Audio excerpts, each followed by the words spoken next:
They seem to have not really moved a whole lot when they expected to be done pretty quickly.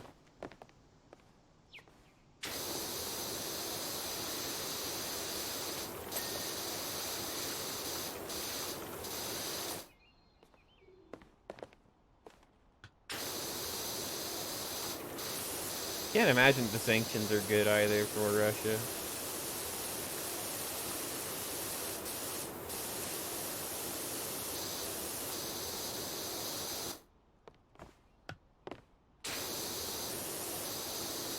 I love how we're talking about the most complicated geopolitical situation currently evolving right now while I'm playing a dad game. That's a total dad thing to do, isn't it?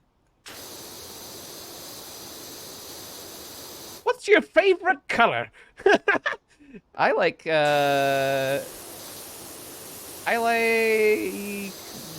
brown. Everybody hates brown, but brown is an amazing color. It comes in so many fun and beautiful shades. Brown is the color of great food. Uh, I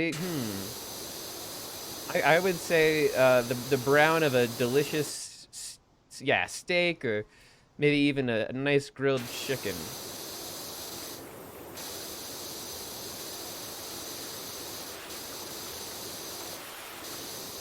Ribeye or filet mignon? Uh,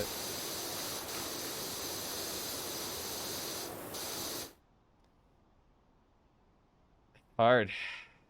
That's hard. I think probably filet mignon. Probably. I haven't had it enough in my life to be able to tell. Prime rib. You're skipping that. You're going right to the juicy stuff. Ukraine is not in NATO, and NATO is no longer looking to expand further into Europe. Oh, I guess that's fair if that was their only goal.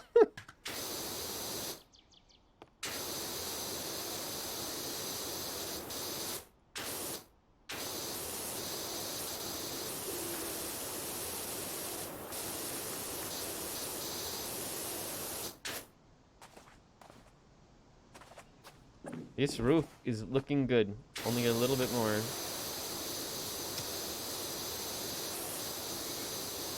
I just caught up with JoJo's Bizarre Adventure on Netflix as well before streaming. I wish that they would release that series episode by episode instead of just throwing the whole thing out there, but I am glad to just have it at all. Has the marbleization or filet mignon has more of a lean but soft taste. Yeah, I was kind of thinking about that. Like, I had to kind of like remind myself what the difference is. Filet mignon, yeah, that seems to be more of like a softer cut, whereas the other one has more of like a like, hanger steak is far superior. Interesting take. Hard steak word. Isn't that a character from SpongeBob? Steak word.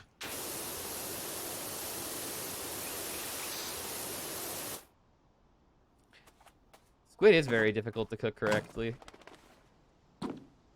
Good luck on getting a hanger steak. What part of the cow is a hanger steak?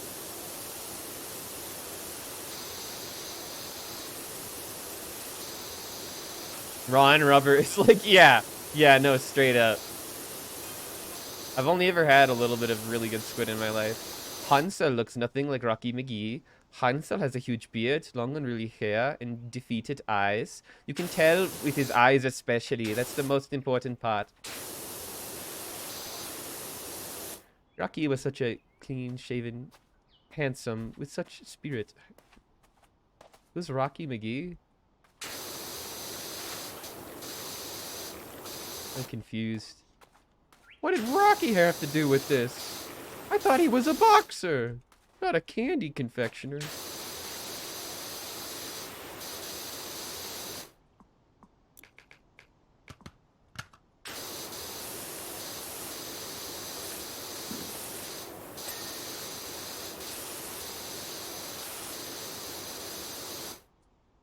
Hey there, kitty.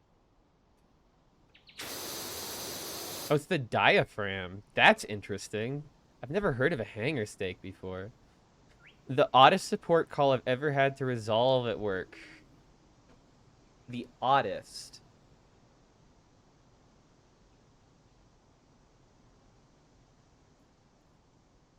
I'm I'm trying to think of like the calls specifically. There was one person who reached out because she had like fucking insect eggs growing in the food, and she had left it out all day. We found out, and we pretty much deduced that the amount of time that she had when she placed it there, and to when the eggs were there, when she notified us and that this had developed, it would have had been enough time for a fly to have gone down there, lay its eggs, and then have those eggs hatch and become larvae. And then she sent us a photo of that being like, I can't believe that your food has maggots in it. It's like, no, actually, this can all happen within the period of about 12 hours. I found out. I had to do research that day in order to figure that out because she was very escalated. She thought for sure that we put maggots in her food. It's like, lady, you left the food out for 12 fucking hours and you're wondering why there's bugs growing in it. I don't know what to tell you. Yeah, extra protein. Exactly. See, we can't say that though. It's not allowed. You can imply it.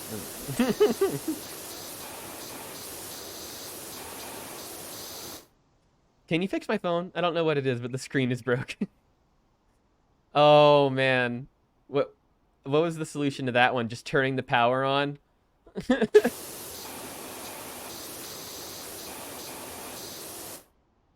Hello. This is David Baxter. I'm calling about your cat's extended warranty.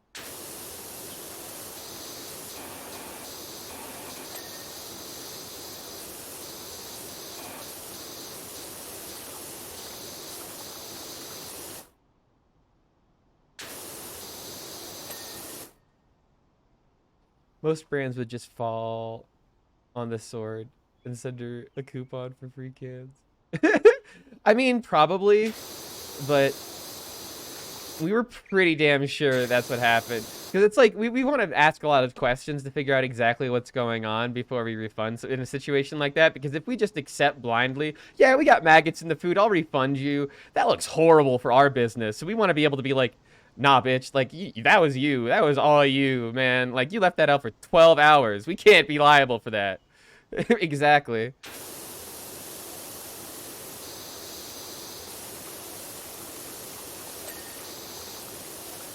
We had a Google Pixel which had a nasty malfunction. Oh, I'm curious to hear about this.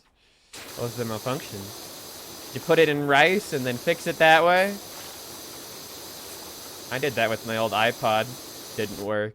I mean, it kind of did. It turned on again, but it fell off again. Maybe if I left it in there for like a couple of months, the moisture would have gotten out of there completely, but... Only you could power wash your cat. Oh, yeah. People will send us photos of like their cat's vomit and shit. It's like... Thank you. I get that your cat vomited, you're upset, you want to express this somehow. You can let us know. We don't need to see it.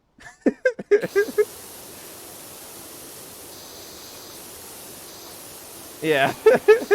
Some people basically think that we're vets, and I have to tell them, like, no, ask your vet if you think you got any concerns. I can't diagnose anything at all.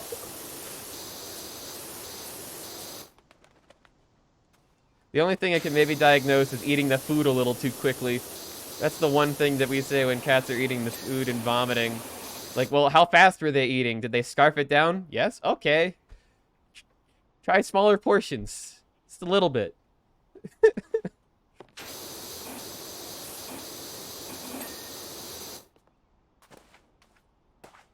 was auto-dialing 911 and then would restart. Whoa. 911, what's your emergency? Restart 911, what's your emergency? That's awesome. What a horrible problem to have.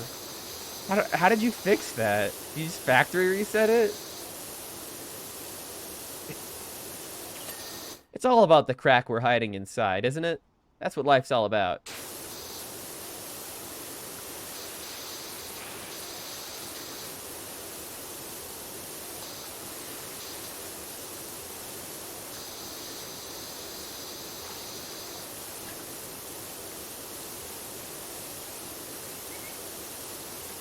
Have had some like somewhat famous people call in though. There's like, or at least like email in and being really escalated. I always thought that was interesting because sometimes actually the two people that I'm thinking of were like decently popular on Twitter, and so they were threatening to like complain about our company on Twitter if we didn't give them like supreme premium service, refunding stuff that like, you know, we sent them multiple emails warning them of a future order or something, and then it got sent to them, and then they're like, I'm going to tell my 500,000 followers never to shop at Smalls ever again. Your company will die. Do you hear me? Die. It's like, you are a voice actor for video games and movies. Calm down. You aren't like a king. Please, treat customer service with respect. Reverse brand influencer, brand blackmailer. You see, you might be wondering how he stayed in business for so long, and the answer? Celebrity blackmail. It's actually really easy when you get down to the brass tacks.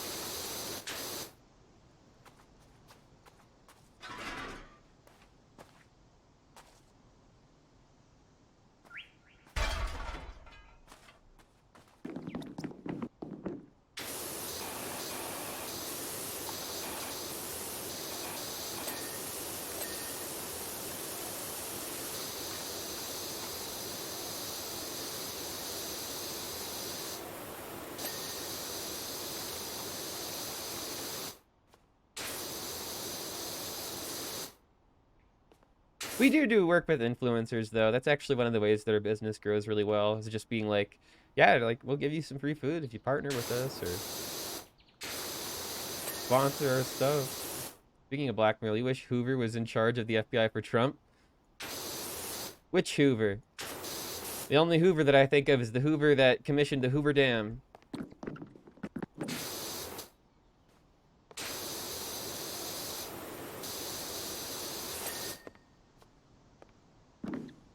Is that the Hoover you want to be in charge? Because I'm pretty sure he's dead. It would probably make things pretty easy.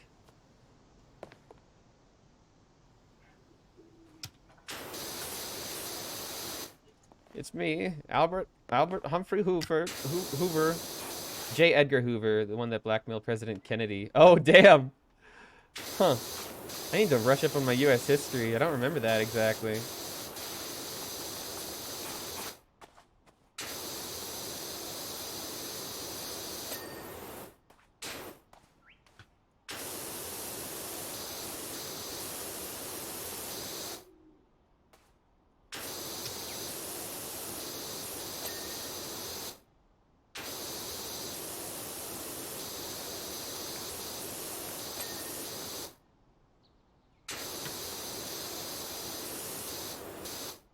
That does sound very familiar, though. The name, anyway. Don't remember exactly where I heard it.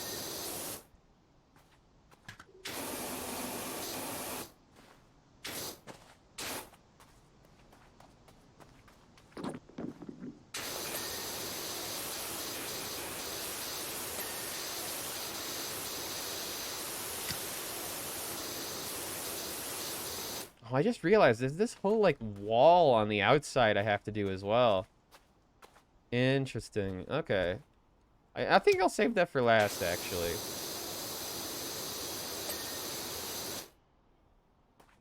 From 1935 to 1972. That's a really long time, isn't it? For one person to be sitting in that head of the department? Yeah, wow. He must have been really good if they kept him for that long.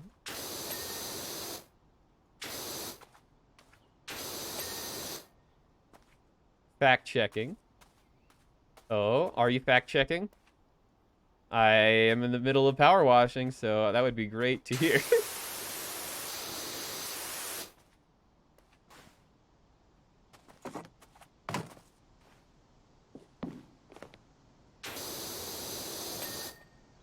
Oh.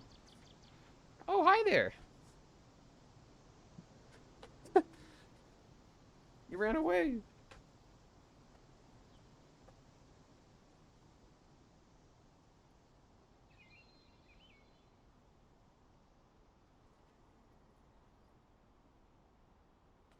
Very good at finding everything you want known. Yeah, like I heard recently that the FBI generally doesn't ask questions about things that they don't already know the answers to.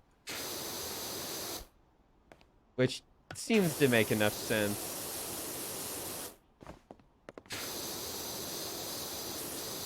I don't know how true that is, though. 37 years is correct. Ah. Well, there you go.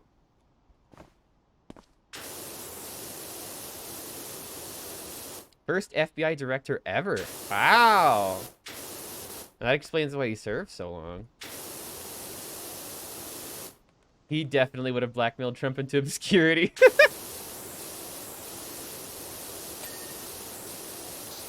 You've just been like, you go elsewhere now. You're done here, kid. You're fucking done. You know, I need to switch.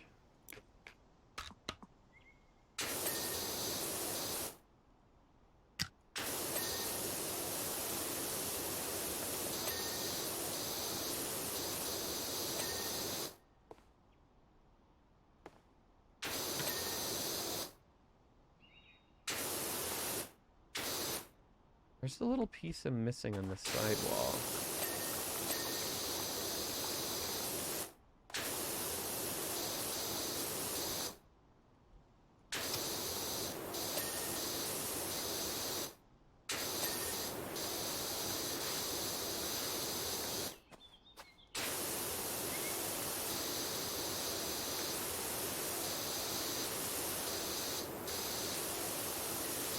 I honestly don't know much about how the FBI works exactly, to be honest. One of those organizations that you hear about, and you have a lot of ideas about what they do based on like books and movies, but what they actually do in their day-to-day is probably a lot more boring than that.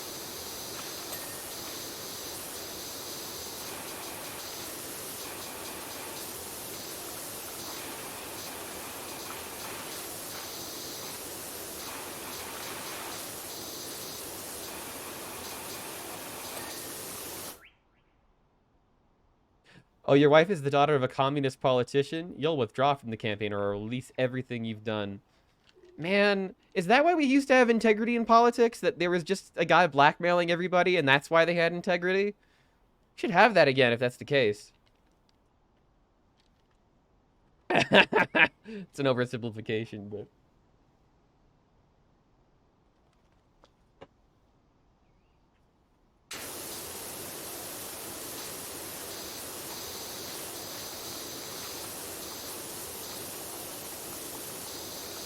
Like, I thought it was just normal for people to resign when they mess up. Turns out that was all just blackmail. Maybe. It's just encouraging the hypothetical. A leading U.S. counterterrorism, counterintelligence, and criminal investigation organization, the FBI's jurisdiction over violations of more than 200 categories of federal crimes. Yeah, they're the feds. They're who gets called in when you have to deal with the feds. And activities in support of national security are comparable to those of the British MI6. Yeah, that makes sense. New Zealand GCSB and the Russian FSB. Unlike the CIA, which has no law enforcement agency and is focused on intelligence collection abroad, the FBI is primarily a domestic agency. Ah, no, that's cool. That's interesting. Makes sense, though. FBI is a domestic kind of counterintelligence unit, whereas the CIA, the Central Intelligence Agency, is more about actual information and, like, intel that way, in that sort of sense.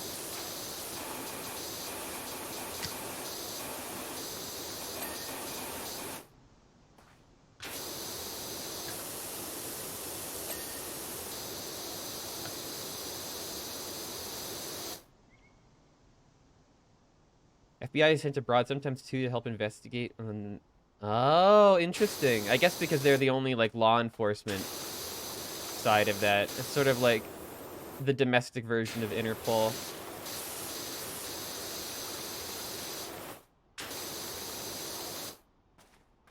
CIA being called the Intel Collection Agency. Did I say Intel Collection Agency? I said the intelligence... The Central Intelligence Agency is what I said. The Intel Collection Agency. I said that's what they do, not what they are. based on a wiki summary that I only half understood. Yeah, the quote said that. Not the assassin. They don't call it fun. That's oh okay, okay.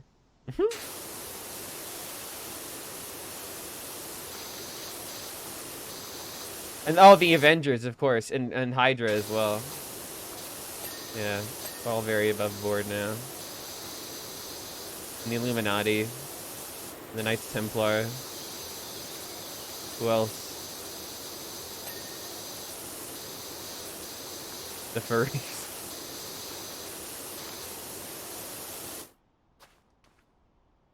Why is there like a guy here, like, running off with bank money? What's that about?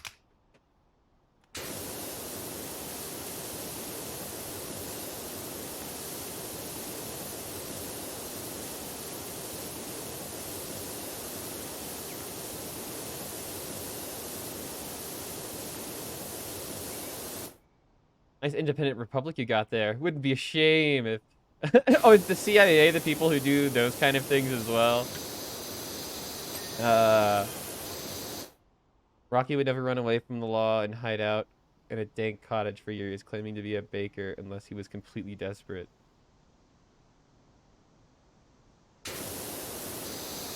What? So Rocky was living here?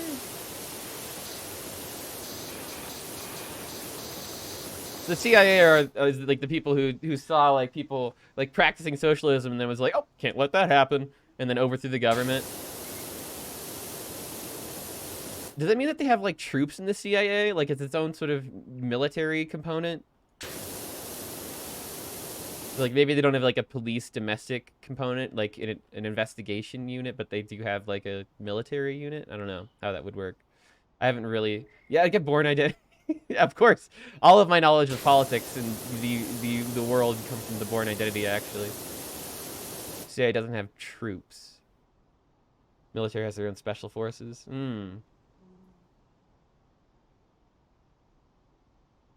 Oh, interesting. CIA operatives teaching people how to fight. Delta SEAL Team 6. Private military corporations. Oh. So the CIA works through PMCs? I didn't know that. Is that how that works?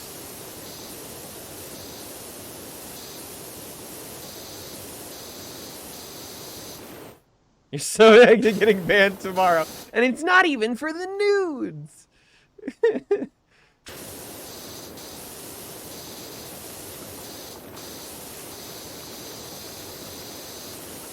You're not gonna tell, are you? You're not gonna tell Uncle Sam, are you?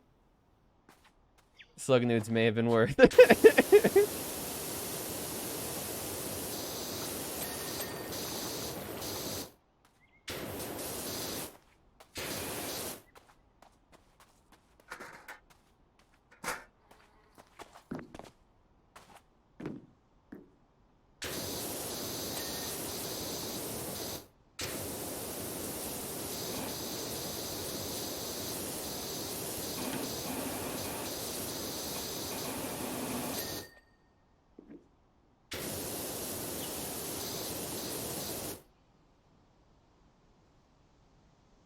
It says you already follow me. The CIA brainwashed you.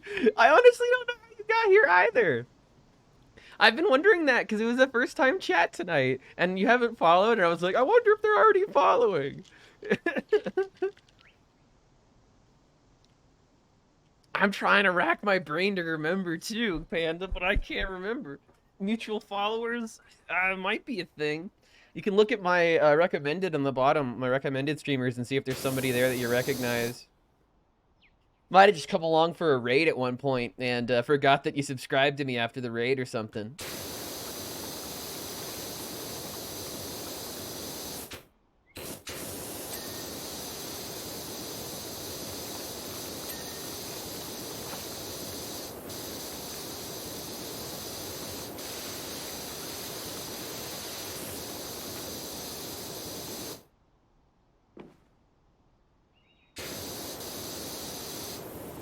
Or me stalking you, or Baka? I don't fucking know. I remember seeing you from a raid. Was it Canadian? Oh, Japanese. Did you voice? I was playing Paper Mario the other night in Japanese. That might have been when you raided, because I do that on Monday nights normally. I'll play a little bit of a Paper Mario in Japanese with my friend while I'm learning to speak and read Japanese. That might have been it.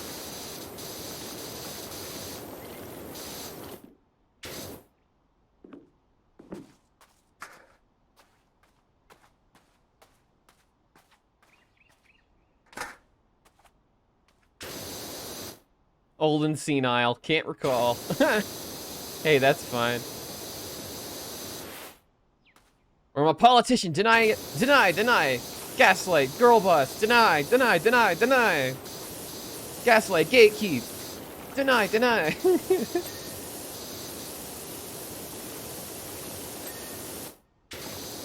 That's my motto.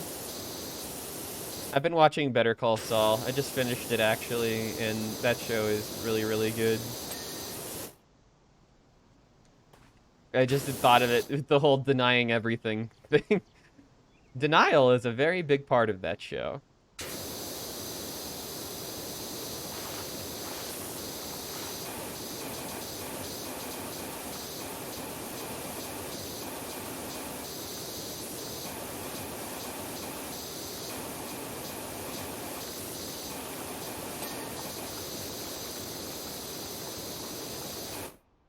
Denial. Fuck you. Oh, that was good. That was good. That one hit me right in my punny bone. I did not have sexual relations with that woman. Good old Bill Clint. Gotta love that silly son of a bitch. Harassing women on the job.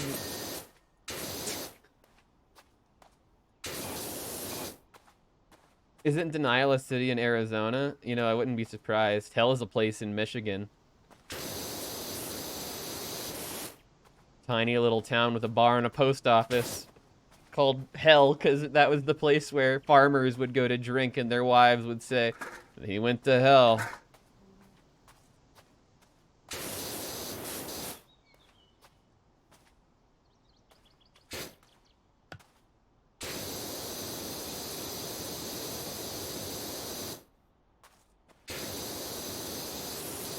I kind of want to visit Hell one day, even though it's literally like a nothing town, just to get like a passport stamp or something, because they have that. You can get a little stamp from Hell.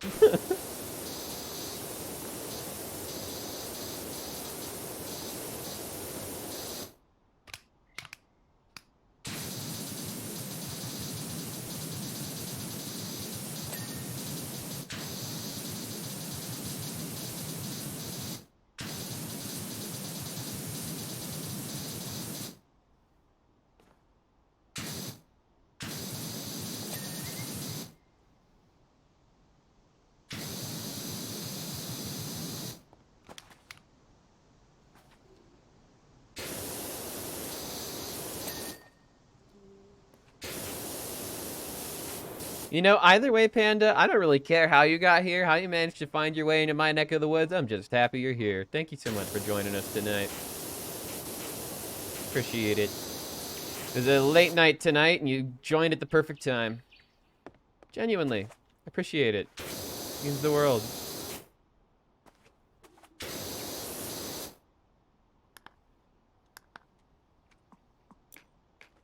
Let's see. Let's go with the long extension.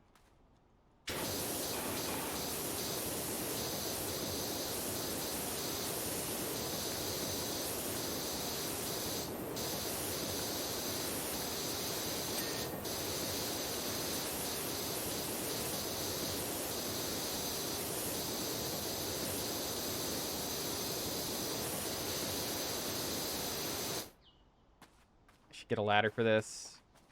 Ladder! Ladder! Boink. You can just yeet that shit from all the way across the map. I love it. That's not the correct term of usage of the word yeet, but I don't even care.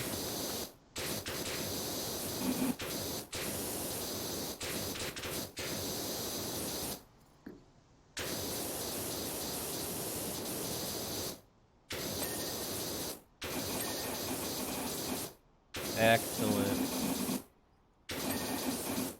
Oh. Can't forget those little pieces.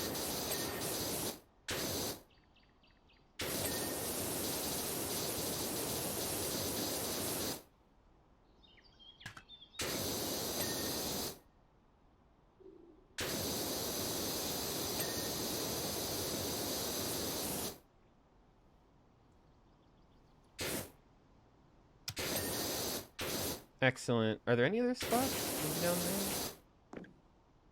there? Think your car is getting jealous of the cottage? Do you think? I mean, it's been a while since I power washed it. Like, you know I'm still for you, babe.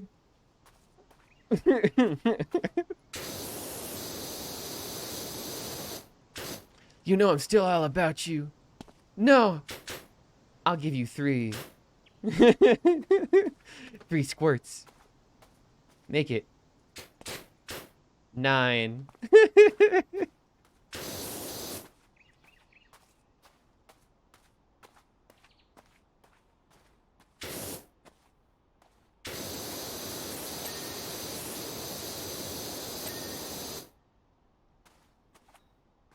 Nine in one day. You're a god. Yeah, I mean, just...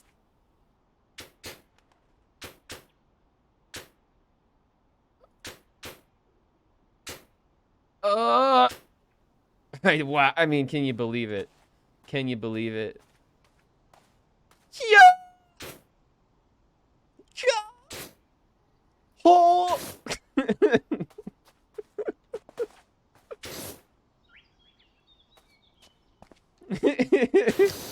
Yeah. Yes. Yes, queen. Yeah.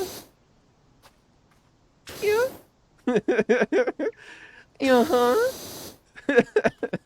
Okay, I'll stop. What other things have I not done on here yet, though?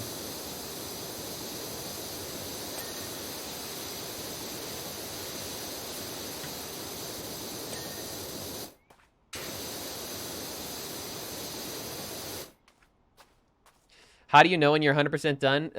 Up here on the top left is the 89% clean thing, and that'll let me know when I've cleaned all that. But I also have this thing right here, which lets me know exactly the percentage of each thing that has been cleaned. So, like, I've only touched 2% of the stone walls, and I haven't even touched the gates. But I gotta finish. Yeah, you get, like, money for each individual thing. Imagine being a power washer in real life and having to write an invoice like this. That would fucking suck. Fucking customer service, man. Fuck that shit.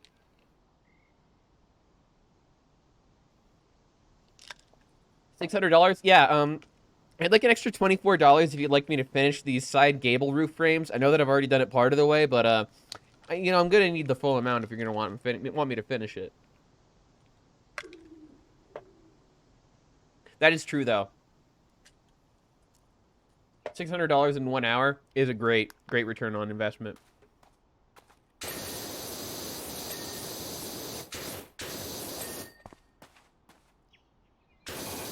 Yeah, do you want the happy ending treatment? That'll be an extra $5,000. I'll even come on it just for you.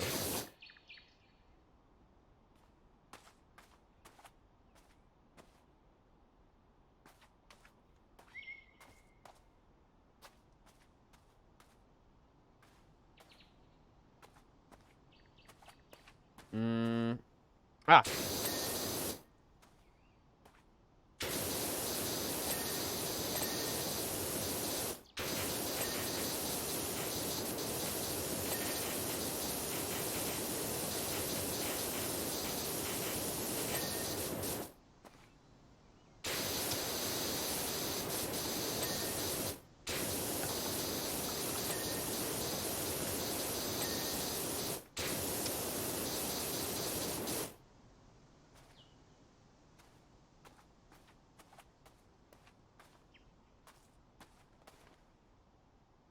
I think that's mostly everything over here.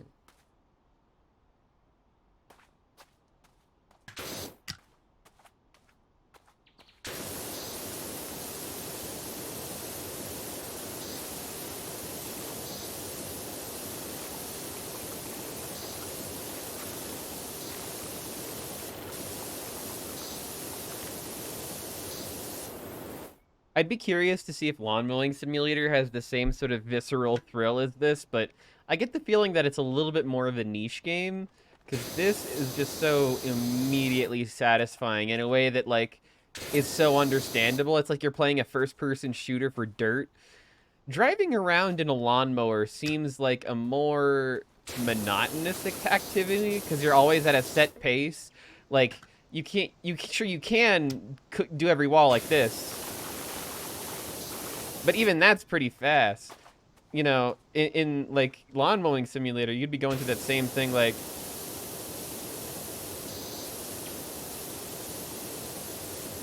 and I mean, sure, that's effective, but it also just takes so much longer. How much does lawn mowing make? It's true. I don't know how much actual lawnmowers make, but apparently enough to the point where they made a whole game about it, and it's just your livelihood. In that game, you lose money if you chop things that are like flowers and stuff that are in your way. So it wants you to be like extra careful around garden objects.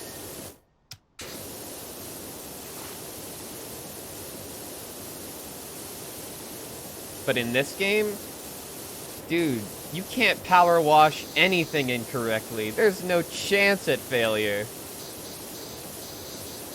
You just get things more clean faster.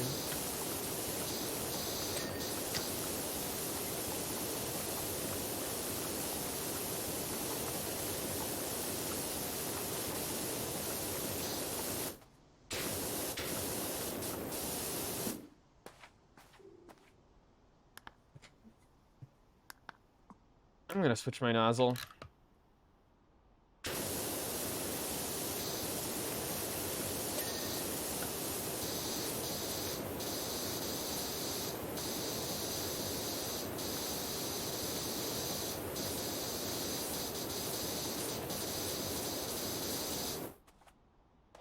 So there's... Oh my! You bourgeois bastard with your multiple nozzles!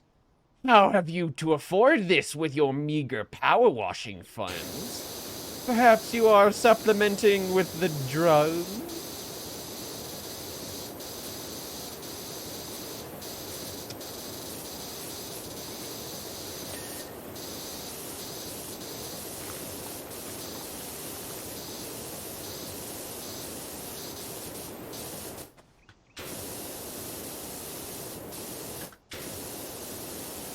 These rocks have never looked so clean.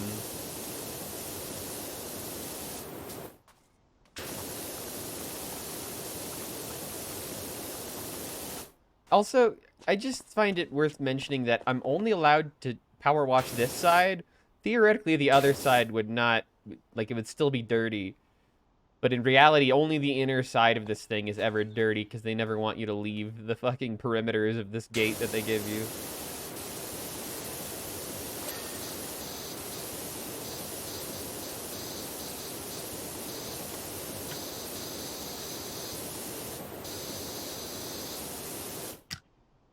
I know! Actually, you know, if I look far enough out, that is most definitely a set. Do you see that right there? That thing right there, that is not a bunch of trees. That is literally a cardboard fucking flat that they painted to look like multiple trees. You can see it, right? Like, if we go around over here... Yeah, it's over there, too. It's what? How? It's all a set. It's all fake. Who am I? Is my only purpose to wash? I need a dab.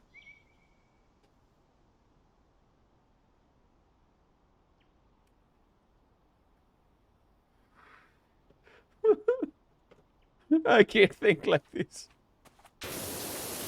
Oh! Wow! Yeah! Whoa! Yeah!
God, I just zoned out there. I was in the fucking zone for that.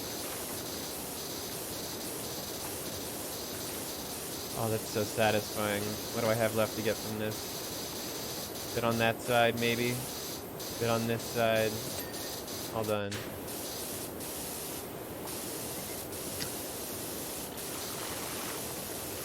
I've already made it back. I'm almost done with this place.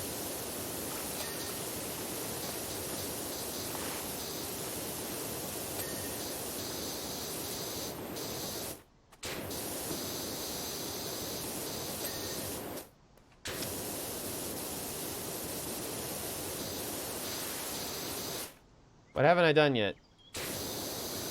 Timber pillar. Okay, what else do I have left? Foundations. Oh. Okay. Posts. One of these posts. Oh, this one. Never quite finished this one. Stone walls. Apparently I did not finish all the stone walls. Huh. This one. All in kind of a line here, eh?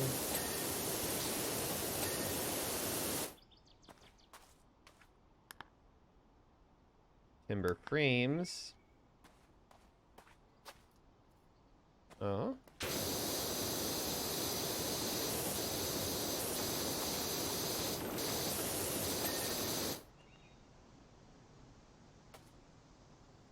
Over there.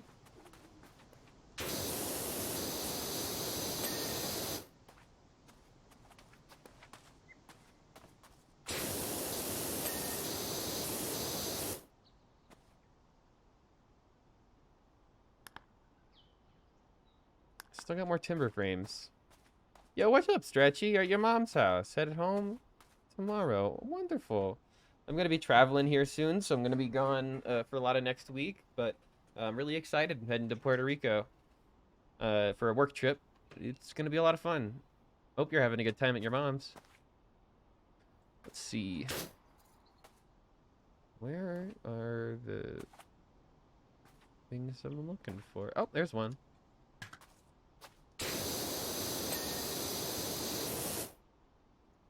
North Carolina next week. Oh, that's pretty cool. North Carolina is a cool state.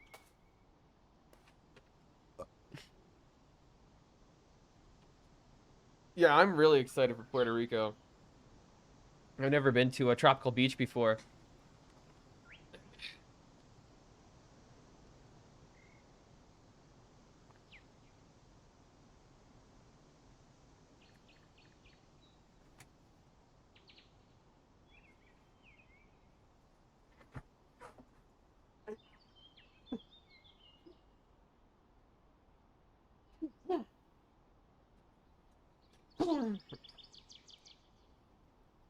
All right. Sorry. I mean, I mean, I'm called backstab. So if I don't fulfill on the on the dab there, then, you know, I feel like why am I even called backstab? I have to fulfill the dab to the highest degree and caliber in my power. Hawaii is your go-to tropical. I've never been to Hawaii either. I have family that's lived there though. Actually, I have friends that are living there right now too. It's been a long time since I've heard from him though. Like middle school. In June? That's exciting. Still some time in advance to plan too. Huh? First week of. That's cool. What's the occasion? Also, where the fuck is this last timber frame?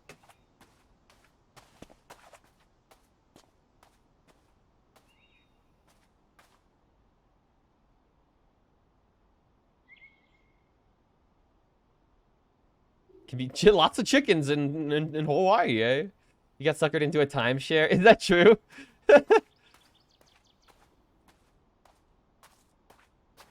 I've not actually, like, I've heard that as a trope before, but I've never heard somebody that's actually gotten suckered into a timeshare. They're called chicken. They identify as jungle fowl. Oh, my bad. Our bad. The jungle fowl of the Hawaii. The Hawaii. You're at the time shelters in Puerto Vallarta down in Mexico. Oh, that's cool.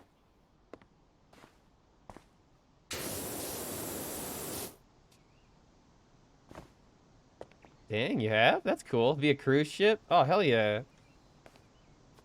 I have always wanted to go on a cruise ship ever since I was young, but knowing what I know now about how disease spreads on a cruise ship, I'm like a little hesitant now. It seems like a little wild. You're just like hanging out there like in a petri dish with full of other people. But mega buffet every night. God, that sounds so nice. I used to like stay up really late and like watch on-demand videos, like travel videos about places that I'd never been to before, like Disneyland and like the various like Hotel Carnival cruise ships and shit. And I would get so excited, like taking in every detail, even though I knew that I would probably never get to visit those places anytime soon. You watch a documentary about a guy who lives on a cruise ship. He lives on it. Does he just not leave? Or does he just keep renting the same room? That's wild. You're making me sad. Well, hey, the fact that I'm getting to go to Puerto Rico at all, or any kind of beach, is a huge plus for me. And the fact that my work is largely paying for it so that I can go out there is very, very huge.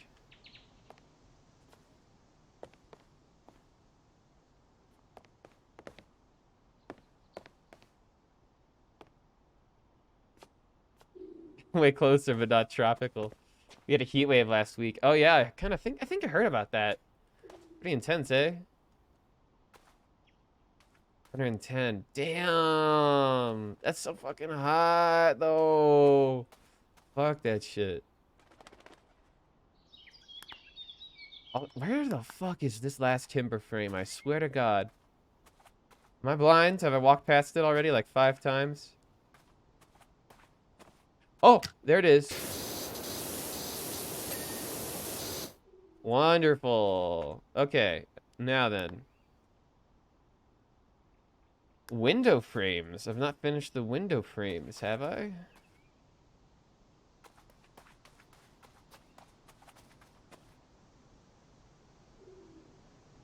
It's not here. Not there. Is it there? Ah, okay. The last part's always the trickiest. You gotta find the little spots you missed.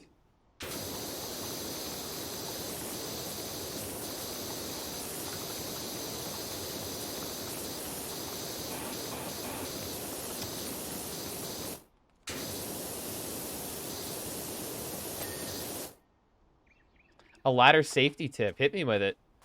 I was just watching a really funny wrestling match. Because it was just linked on Reddit. It was from like 2006, and it was like Mysterio something versus this other guy, and it was a fucking custody ladder battle. So they were fighting over custody of the child.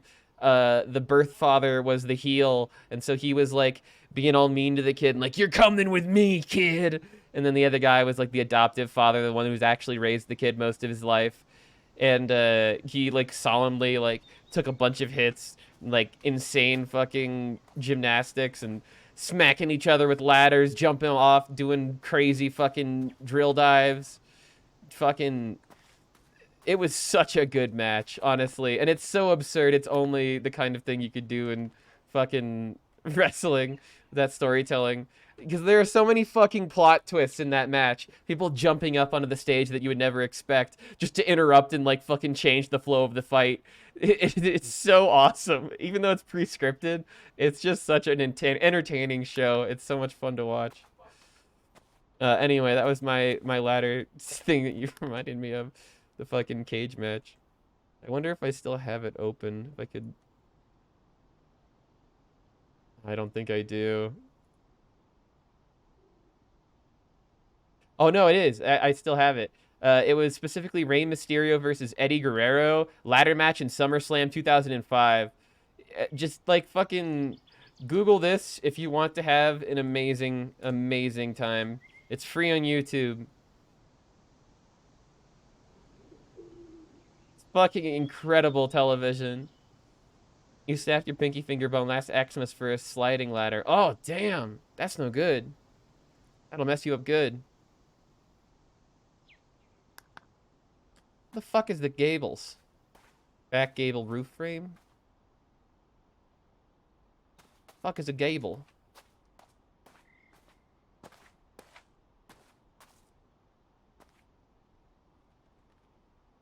Gable?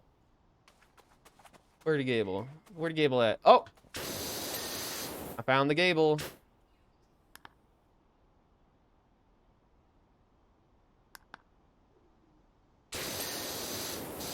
A main roof cleaned.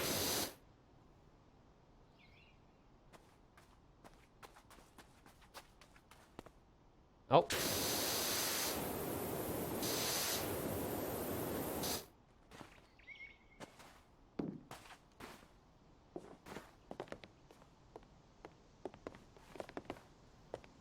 Come on.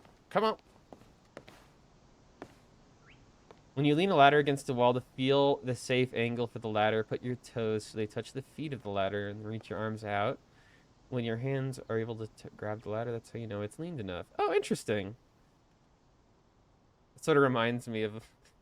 I don't know why it reminded me of this, but the Fault Tech kid who like raises his thumb to like give the thumbs up into the player in Fallout is like also what you do when you are like measuring the length of a cloud, and if your like thumb is larger than the cloud for a mushroom cloud, then you're safe. You're not in the immediate radiation distance according to that measurement. It's probably different now because we have better nuclear weapons, but find a fat Fred to anchor down at the bottom. Yeah, that's always my go-to. Just like, hey, will you fucking hold this for me?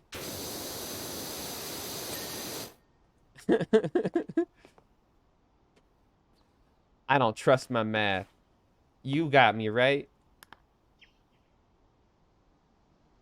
All right, $12. Where's the last rooftop thing? Oh, it's here.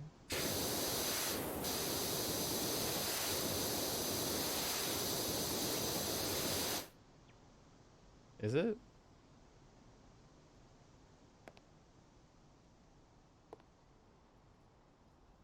Yeah, it's this whole thing, huh?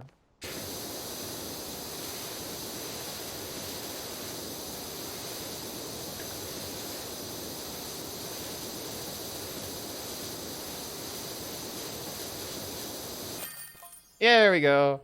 Don't suppose you have time to fit in my poor little Trixie, do you? She's all mucked up. You painted houses for almost 14 years and never fell off a ladder or had it slide down under you. That's pretty impressive, honestly. That's pretty cool. I remember painting in my own house when I was a kid. It was a whole ordeal, and we hired people. And by hired, I mean we brought them over and gave them pizza and beer. Uh, and I remember helping out and only getting the pizza and feeling like I was left out of something because I didn't get the beer. Slave labor. Yeah. Oh, let's look at how much I mucked up this house. Oh, yeah. Oh, yeah. That's the good shit. Oh, yeah. Oh, yeah. Lovely. Thank you so much for making the cottage look wunderbar. It feels like a stain on the character has finally been removed and we can get back to our true passion. Also, into my mind has already left the recipe to a magnificent new custard strudel. Oh boy, I got a bunch of fucking cars now. Oh boy, what do I want to do next? I kind of want to do the SUV. This one's really cheap. For some reason, I like doing the ones that are cheaper first. My poor SUV, look at the state of it. Dropped the kids off at the play school and the police had closed the National Park Drive for some reason, so I had to double back over the dirt tracks to get home. Trixie wasn't built for roads like that. Please help her look all cutesy again. XOXOXOXOXOXO XXOX XXXO XOXOX XXXXO OXXX XXOX O. It's a lot of hugs and kisses.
Oh no.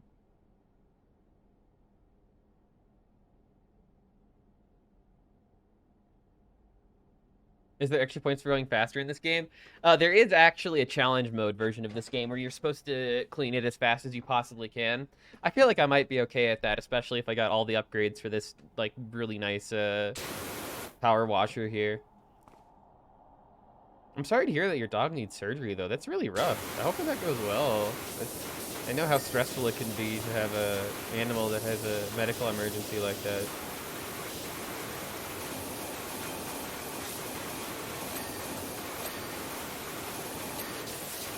It is a challenge mode. There's a challenge mode to do it with the least amount of water, and there's another one to do it as quickly as possible.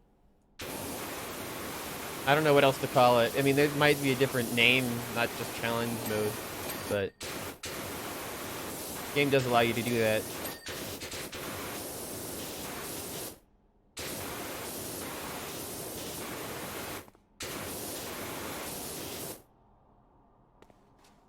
Doesn't have upgrades. I see. You have to use the basic equipment. I didn't realize that. I see. That makes more sense. The career mode is then a little bit separate from the other mode.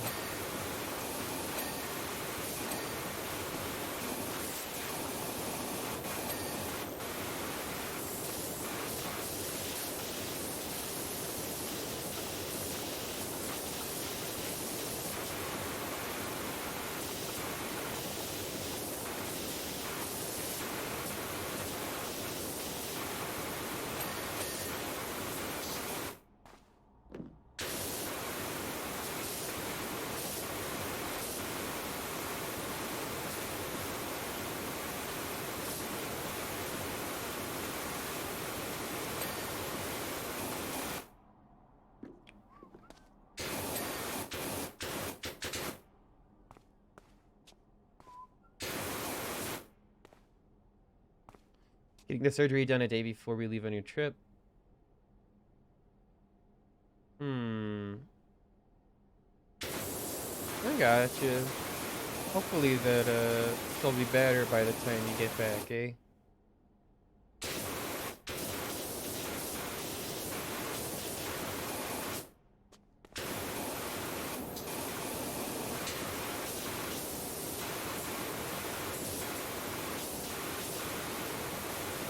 What the fuck is a bonnet? What am I missing? Is that at the front of the car? Please highlight the bonnet for me. I don't know what I'm looking for. It is this.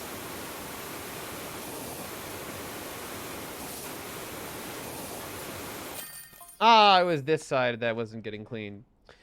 Watto! Is this the water jet people? I'm having a frightful time at the Ordinary. Any chance you could give it a quick whiz? Power washing a car can be risky. The spray tip might blast out of the gun at very high speeds and break a window or dent the hell out of the car. I mean, I honestly thought that, like, with how powerful of a washer that I have right now, there's probably no reason why it wouldn't be stripping the fucking paint off this car. Like, this thing is so high-powered that, like, I genuinely don't know that it would be the safest thing to use in this instance anyway. I'd probably want to use a lower power washer.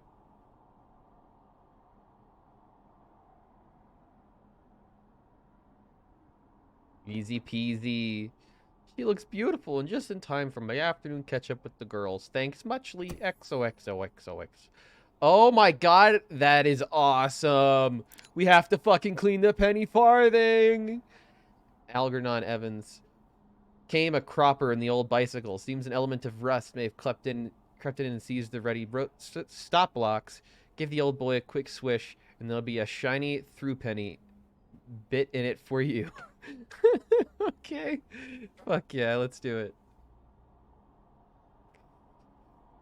You probably want to re-wax the car after that? Yeah, probably. Just get all the wax off that car.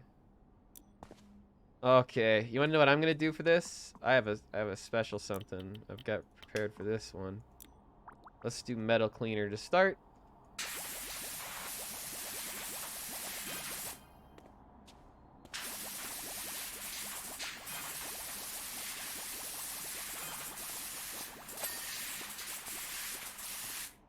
And then let's switch over to rubber cleaner.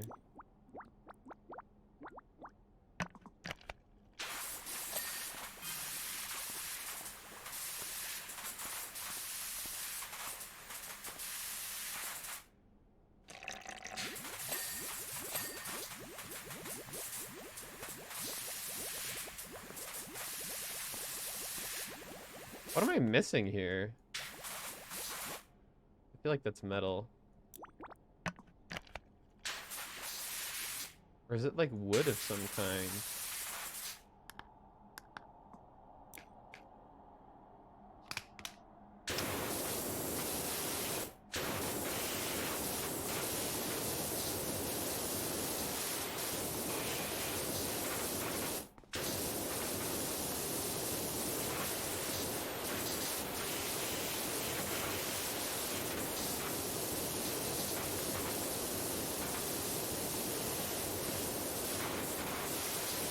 What am I missing at this point?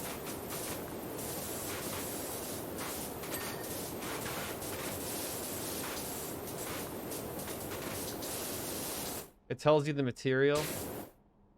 Oh, I guess it does. Oh, and it was wood. That's why. Okay, well, then let me get a wood cleaner.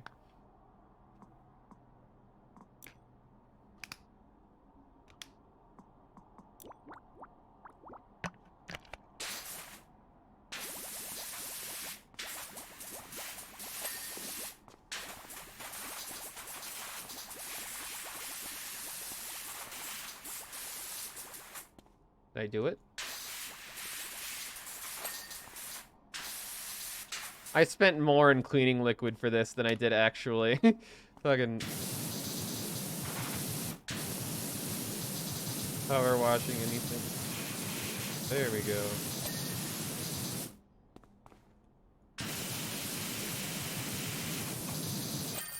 Alright. Job complete.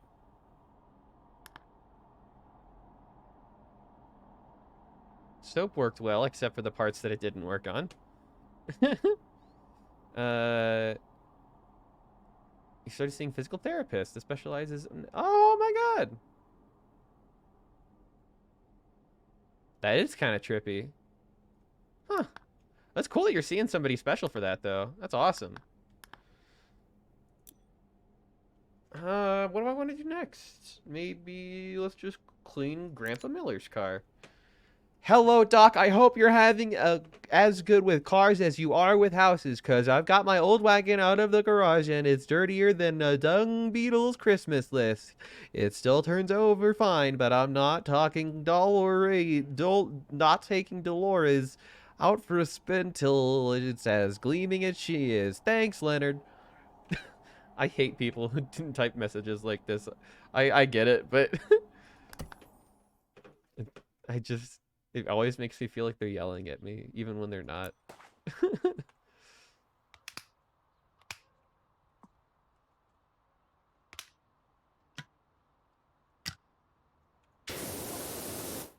You might find the odd streaky line where Bert tried to clean it with his power washer, dribble washer more like, haha.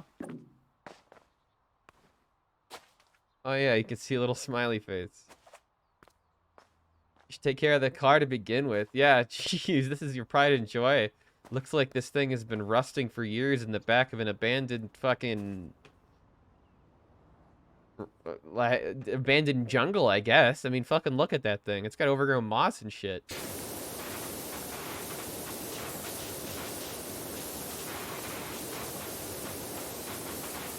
The hell did Dolores do that caused this to happen, eh?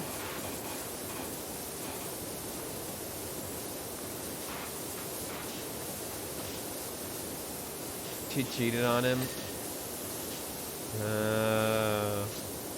Okay, it all makes sense in the end. By Jimmy, that's right. I used to race this beast all over. It's got a grunt like an angry rhino. Heck, I won the 1989 Champions race being it. I know I messed that up. I shouldn't want to reread it. No, I didn't. I watched it on TV. Aw, silly Leonard. Dementia's already setting in, you goofball.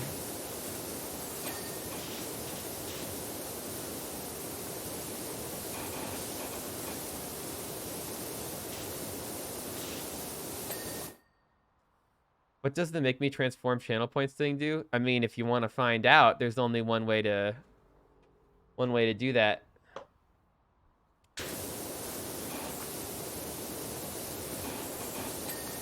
It's a cute little surprise I have for anybody who asks.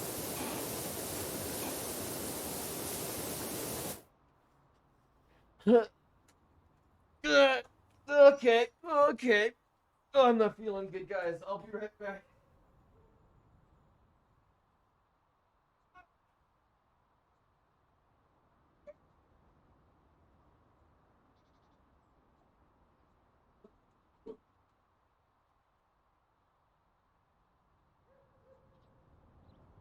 Feel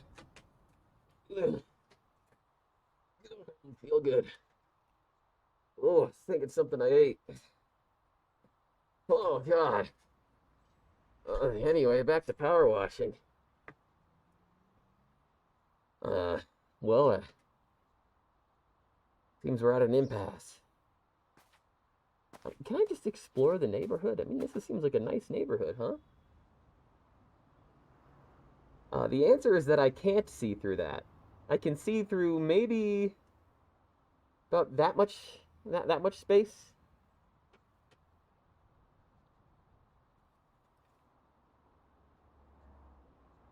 Does that look better?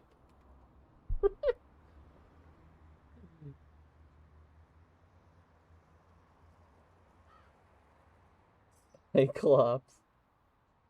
All right, well, let's go ahead and get back to it here, folks. We have a car to wash.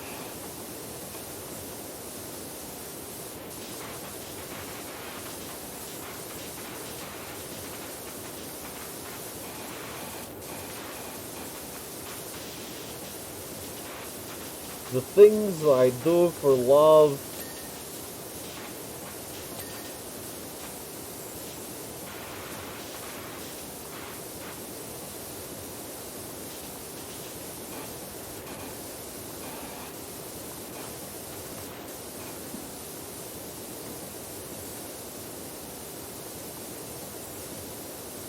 Do you think that this is a fast car?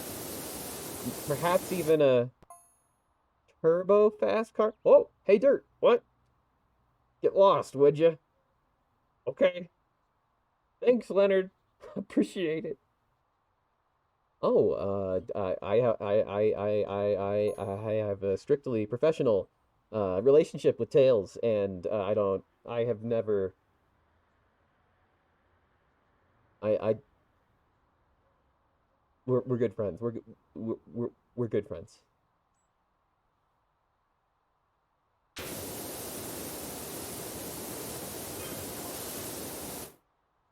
How long will you be? I was thinking of taking up the car for a tear down the old abandoned sewer system. Wouldn't that be fun? Would you clean it after that? I get kicks out of getting this thing real dirty and watching you clean it. Sonny, you got a good ass. Real good one. I like to watch you go. Hey, where are you going? Come back. I don't like to watch you leave, but I love to watch you go.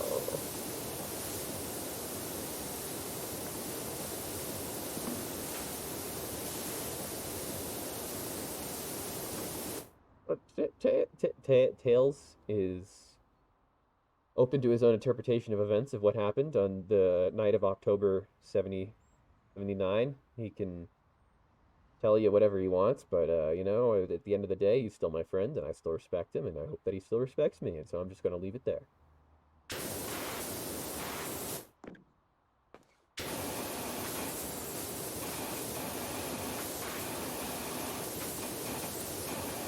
We get along very well professionally.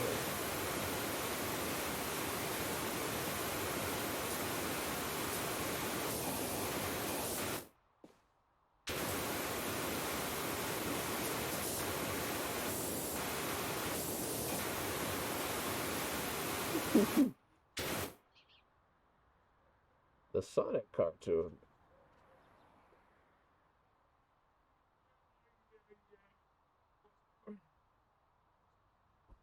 Sonic's mic volume is a little limited, you say? Well, what if I bring the microphone in here? Does that help? Is this helping you? Oh boy, I'm stretching. Oh boy. Oh boy. Oh.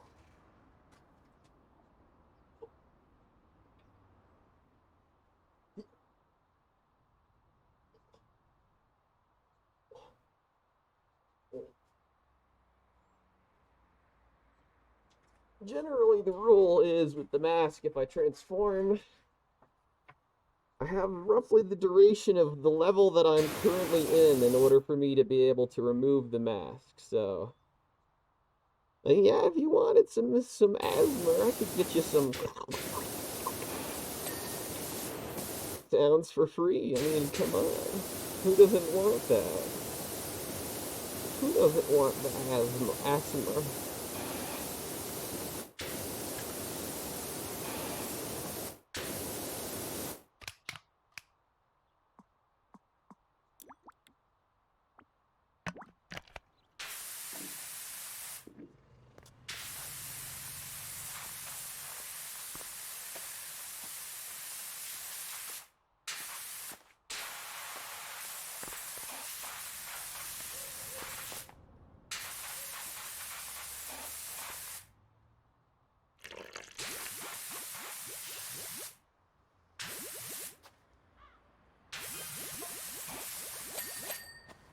Oh, I had word with Lenny, and he's certainly not going to be tearing down the sewer system.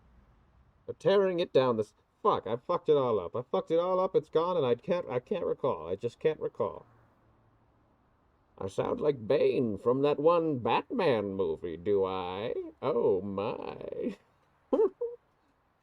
Give me just one moment. I'll be right back. I have to go get some more water. Jeez, fuck me.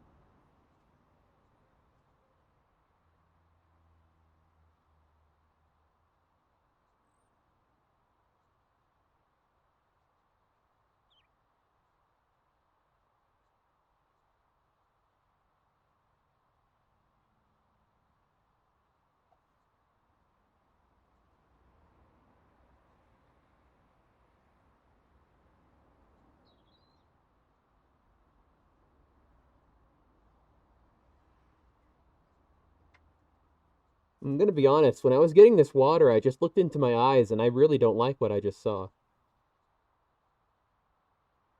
I'm just saying.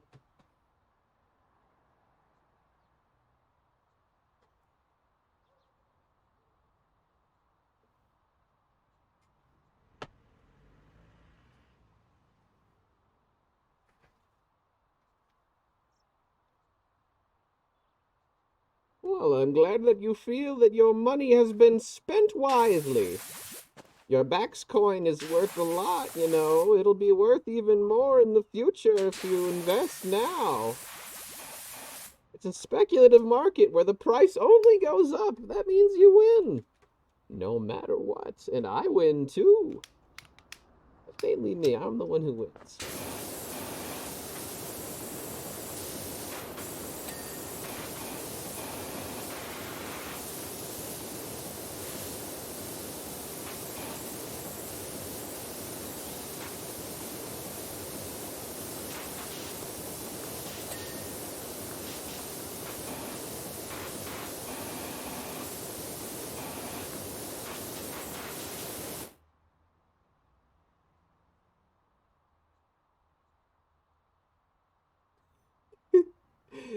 There's no way I would ever not hydrate. I just have to use my mouth. See, it's real easy.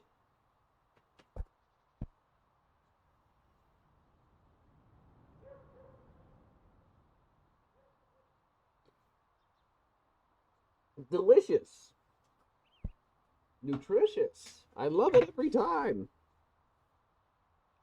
It's going to be weird if somebody asks me to do the transform when I'm in Puerto Rico, because I'm not going to be able to transform like I normally do.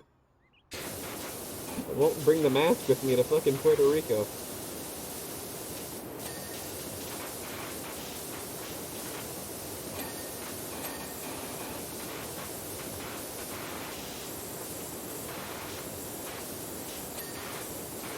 A new persona, or find the change within your heart. Whoa.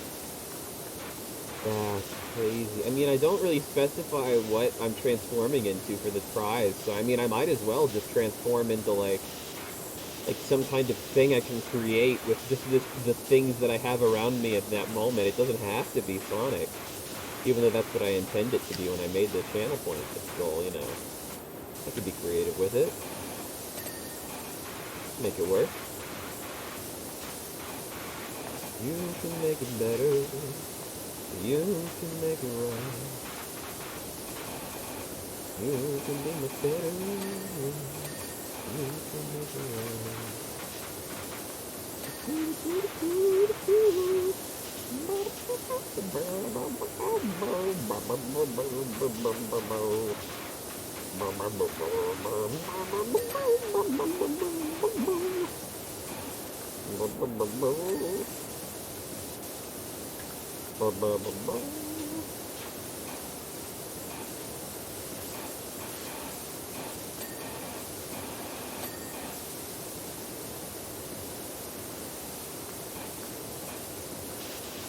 What do we have left in this fucking thing?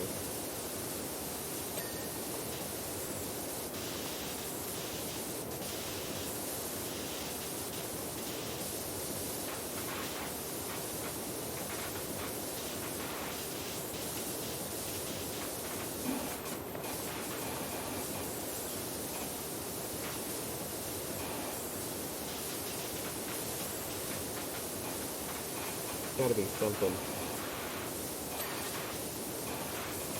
What am I even missing at this point?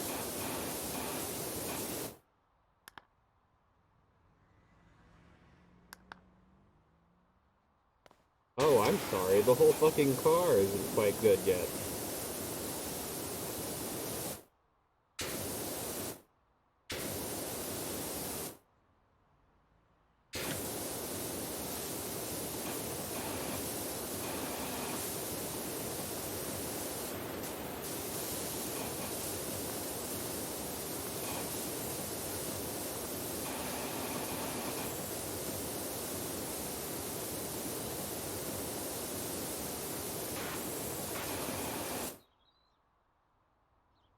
Cornholio.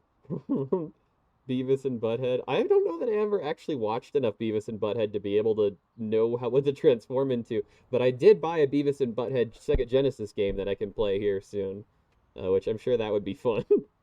You gonna stream on your trip? I'm thinking about it. Yeah, I'm thinking about it.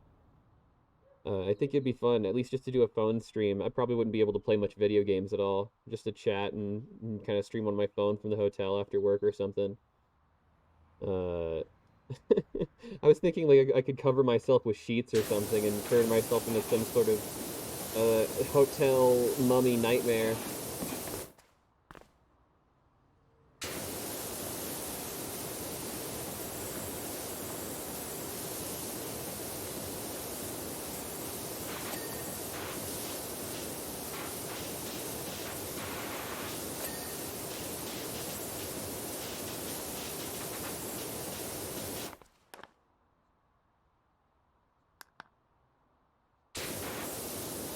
Seriously, what the fuck am I missing?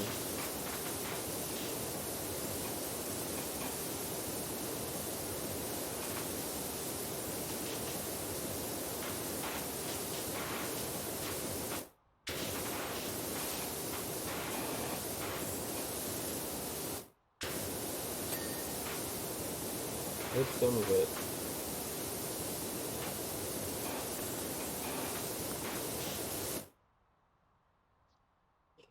KKK warning? Is that the KKK in Beavis and Butthead? I did not know that the KKK had infiltrated so far into popular culture, but I guess I shouldn't be surprised.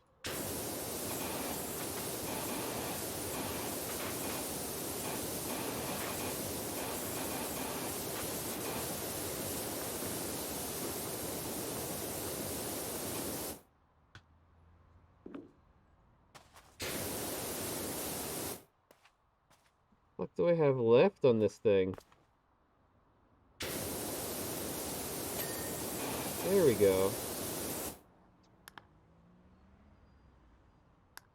All the wheels.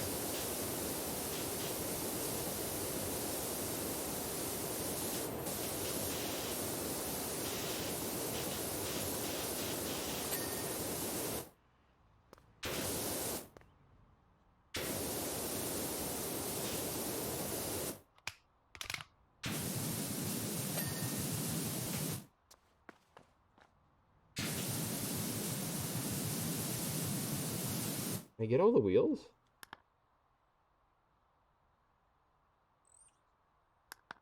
Numbered plate.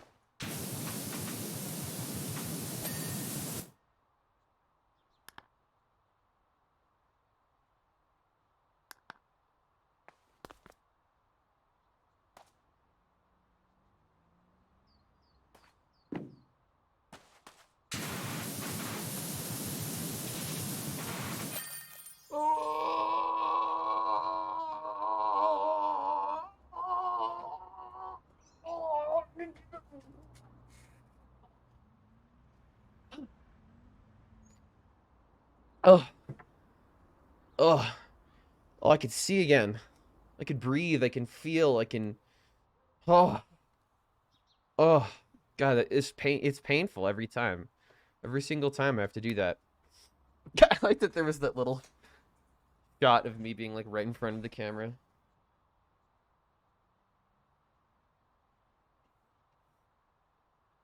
Doc, the car looks so fresh. You're a soap star. Ha ha!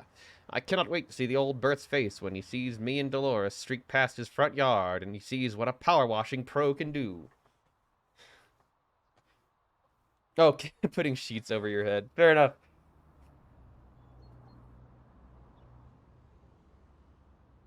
Oh yeah, my fucking lily white ass is gonna burn so fucking hard down in Puerto Rico. I'm gonna wear the best sunscreen and I'm still gonna burn. Guaranteed. That's just how it works for my genetics. But hey, have a great night. Cheers and take care.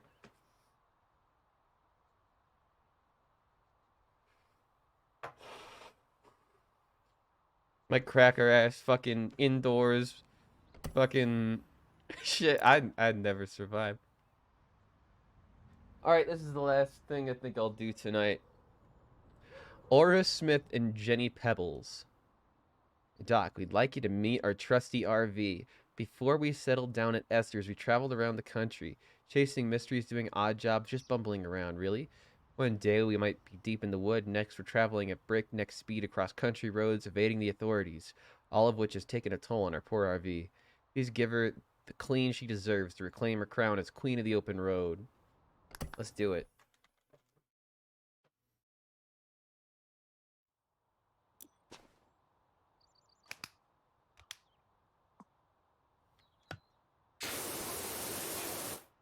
Just want to say how grateful Jenny and I are for most everything you've done for us. It's really helpful and got us on our feet.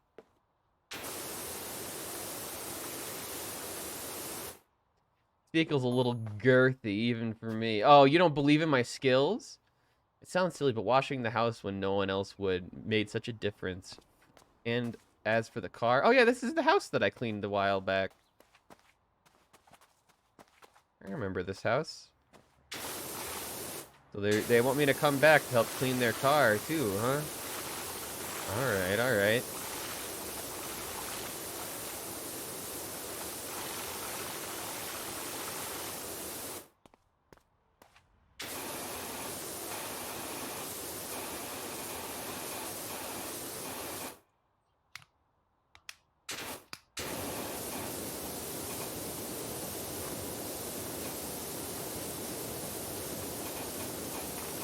I think I just stripped the paint off of that. Certainly what it looked like anyway.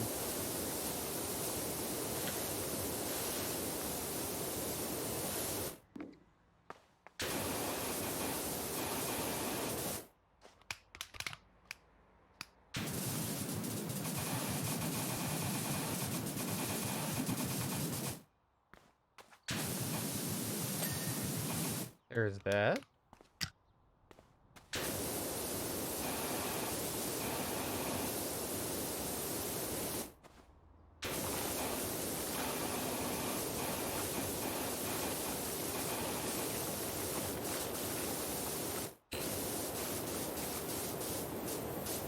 Where's my little stool?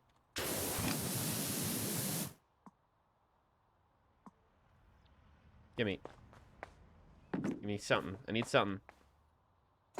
There we go. I had to get out of that mode. Okay.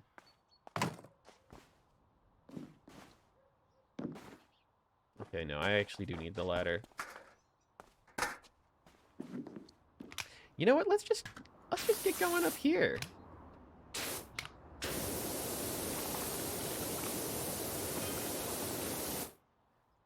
Our driving Miss Pebbles live streams flopped.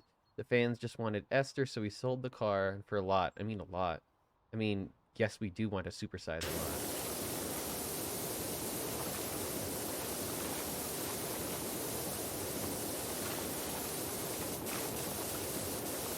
Does everyone name their cars? In this universe, it seems like it. My car has a name. Its name is Dolly. It was named by the person who gave it to me, my auntie.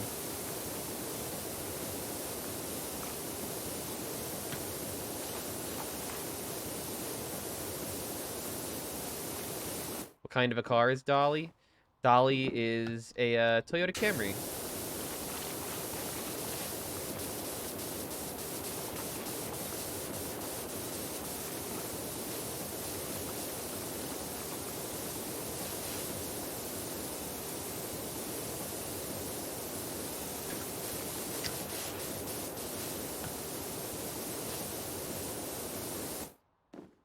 Oh yeah, Dolly is I mean, we've talked about it. She understands. We have an open relationship, but I think that she might get a little jealous sometimes. All of the washing I've been doing to all these other cars, yeah. Have to have another chat.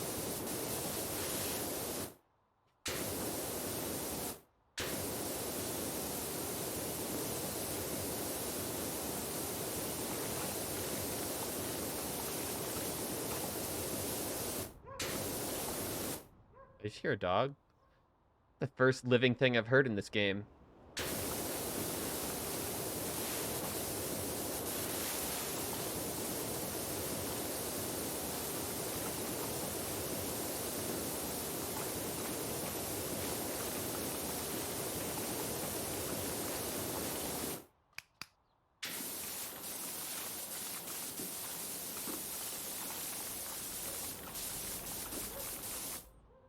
You know what? This one works just fine. I just gotta double back over with the good stuff. We've raided the attic for all of Esther's old stuff and put it on our vlog. It's gone bananas. Oh, you don't say.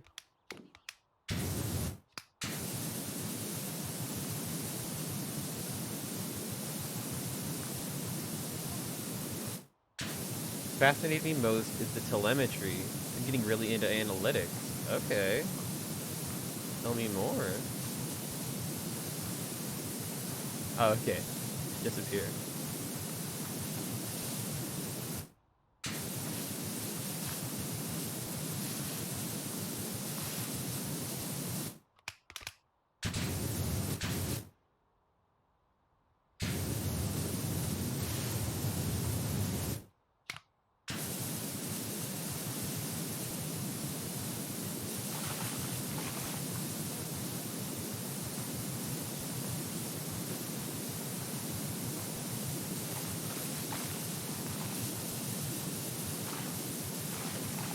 Can't have analytics without anal.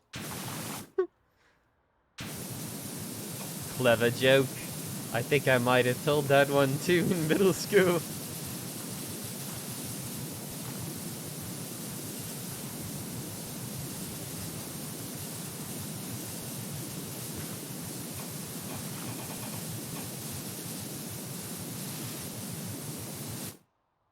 Oh,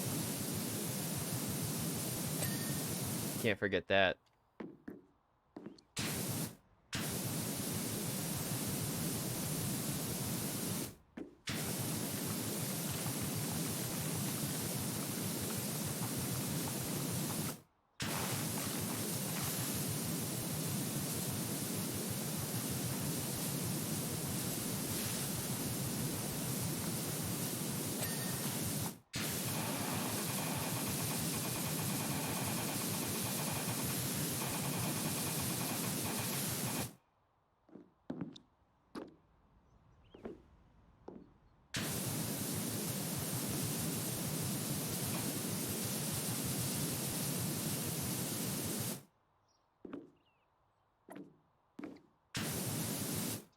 How long have I been streaming on Twitch?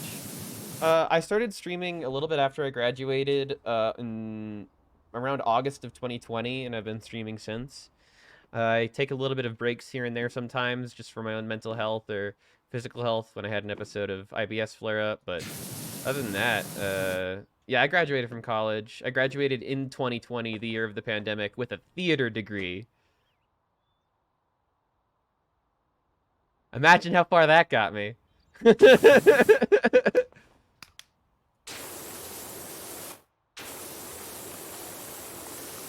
Yeah, oof is a good word for it.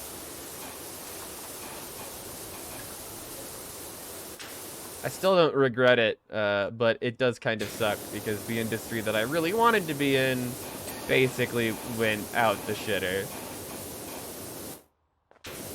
But hey, I got a Twitch stream now because of it. What did I want to do specifically? I really like the backstage parts of productions. I really enjoyed doing props, scenic design, and I also directed a show at one point in college, and I would love to do more of that kind of thing again. Lighting design and sound design I also really enjoy.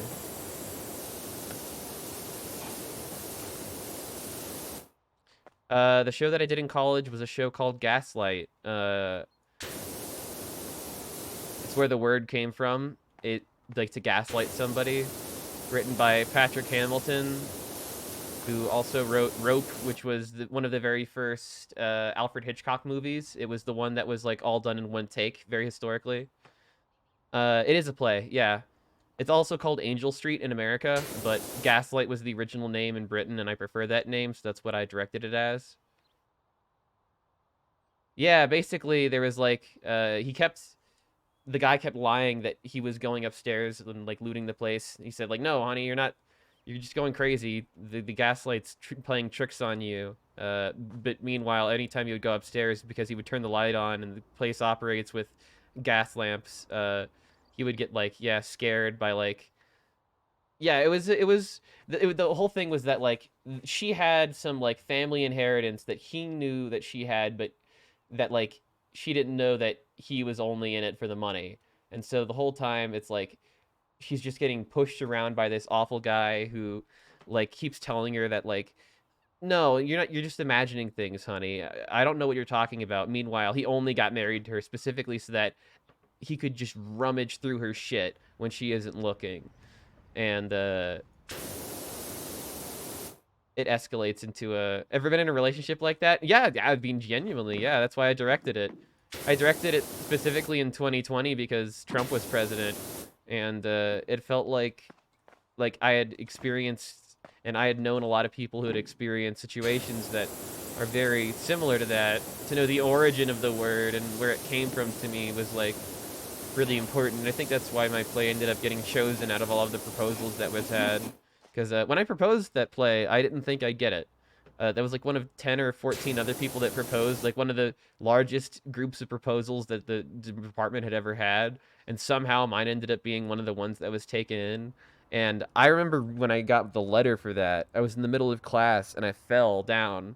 Like, when I saw that I was the one that actually got it instead of everybody else, because I was so sure everybody else would get it. And then I had the thought of, like, oh fuck, I have to actually do this now. And it was really scary, but I did eventually get over it. And honestly, the hardest part at the end of the day was just scheduling. Scheduling with college kids that also have jobs is extremely difficult. But other than that, it was one of the most gratifying experiences I've ever had. And anytime I ever run into somebody who was involved in the show, they always are really excited, and we always like, I don't know, like reminisce about it. It's fun. This was actually just before the pandemic in February of 2020. It was the last show, pretty much, that was shown in the student theater before the whole place closed.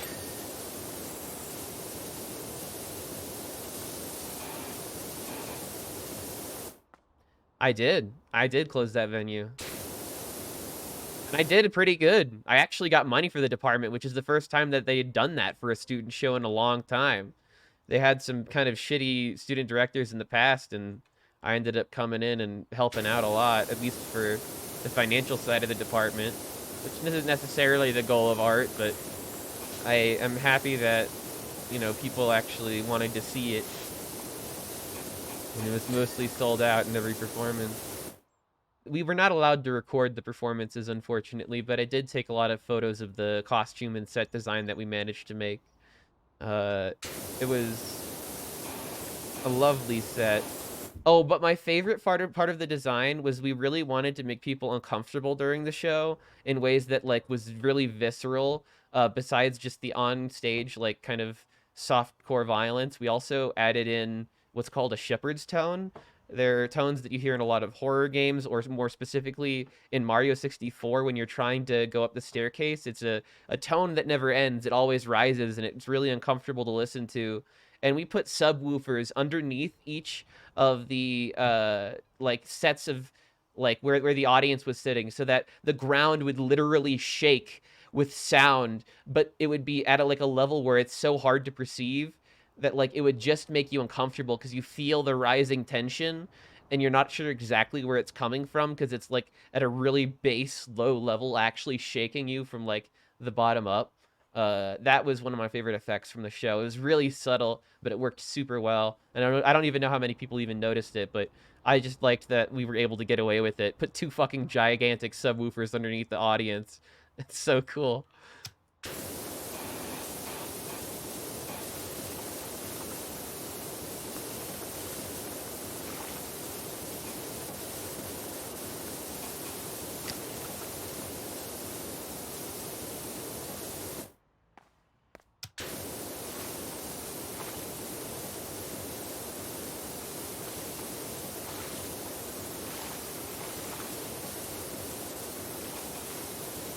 Yeah, the one thing that I might regret, I suppose, from how I directed that play was that I was not quite tough enough on my actors a little bit. I was a little bit too nice in some ways, and they weren't memorizing their lines on time, and some people were not quite off book, even up to like the final dress rehearsal. So I could have been more strict about line reads and getting the exact things right, but I was just happy to be there in that position at all. Uh, One of those scary ones. They fuck with you by altering the volume level of the game itself and present a fake volume bar. Fucking Metal Gear Solid did that, I'm pretty sure. And that was my first time directing, although I had directed for a class before, actually, now that I think about it.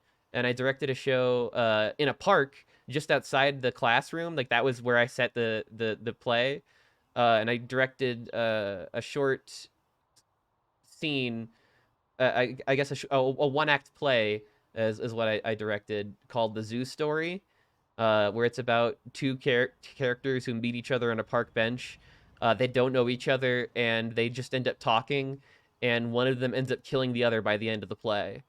And it's a really really lovely play. It was meant to be performed, or meant to be like uh, originally in like New York, but because it was in this public setting in this park area, I figured it would be so cool to like put it in an actual park that was right next to where the class was. And to reclaim sort of a space that's not normally used for performances as a performance space was really interesting. But it was The Zoo Story, by Peter something Albury. I can't remember the exact name of the author, but it's called The Zoo Story. Yeah, because he talks about this whole time. One of the guys is talking like, "Oh, later I'll tell you about the zoo story." Like he keeps alluding to it, and then eventually he does tell it, and it's this extremely long, detailed monologue where he's going through his day that he had today, going to the zoo, and at the end, the guy is like so freaked out by it that like he starts getting really defensive, and then like things escalate from there.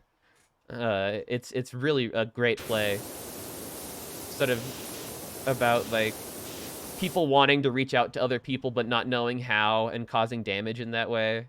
Uh, People in like completely different lives, completely different ways of living, having to interact in this one liminal space where they're allowed to talk to each other, and just like how that conflict naturally arises because of how they just see the world completely differently.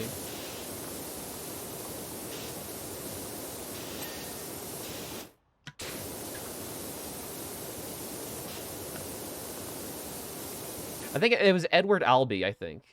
Edward Albee or something like that, the zoo story.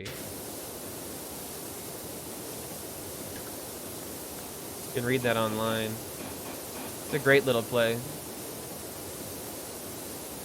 can also see it performed. I'm pretty sure that people have posted recordings of that online.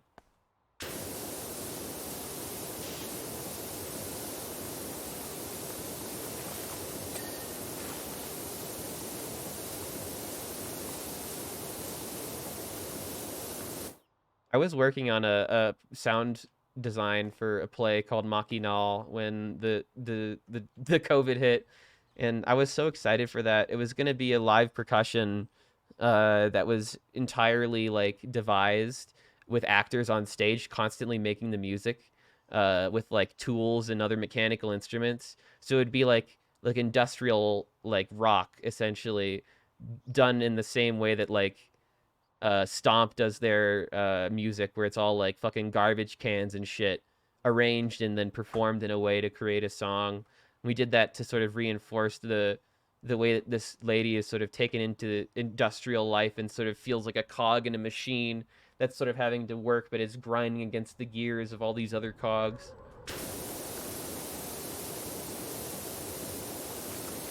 So we wanted to represent that with like just people fucking riveting shit, hammering, fucking typewriters sifting, and like papers going. Like I wanted to create an actual score using just the cacophony of life. Because the whole start of the play Machinal is just this elaborate sequence where she's getting swirled around by things happening around her. And it doesn't make sense when you're reading it on the page, because when you see it performed, you realize that it's meant to be this chaotic mess of just things happening left and right and left and right, and she's caught in the middle of it. And so I wanted it to feel like you were in the middle of sort of feeling her breakdown through the score.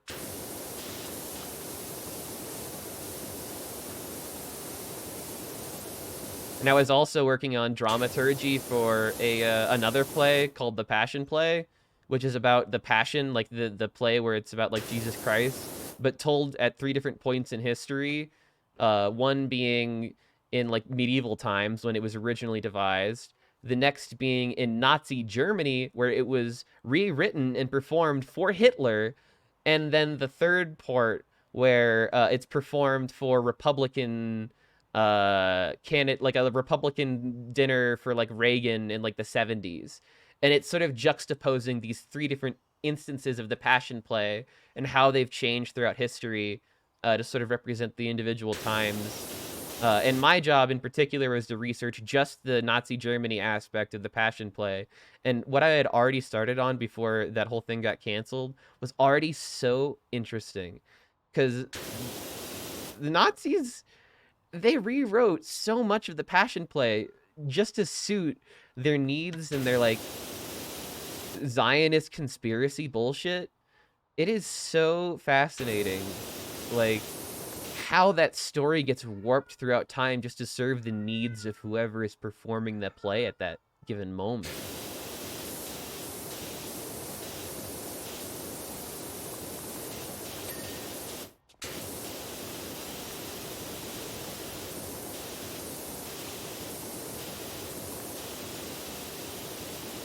I could talk theater for days, though.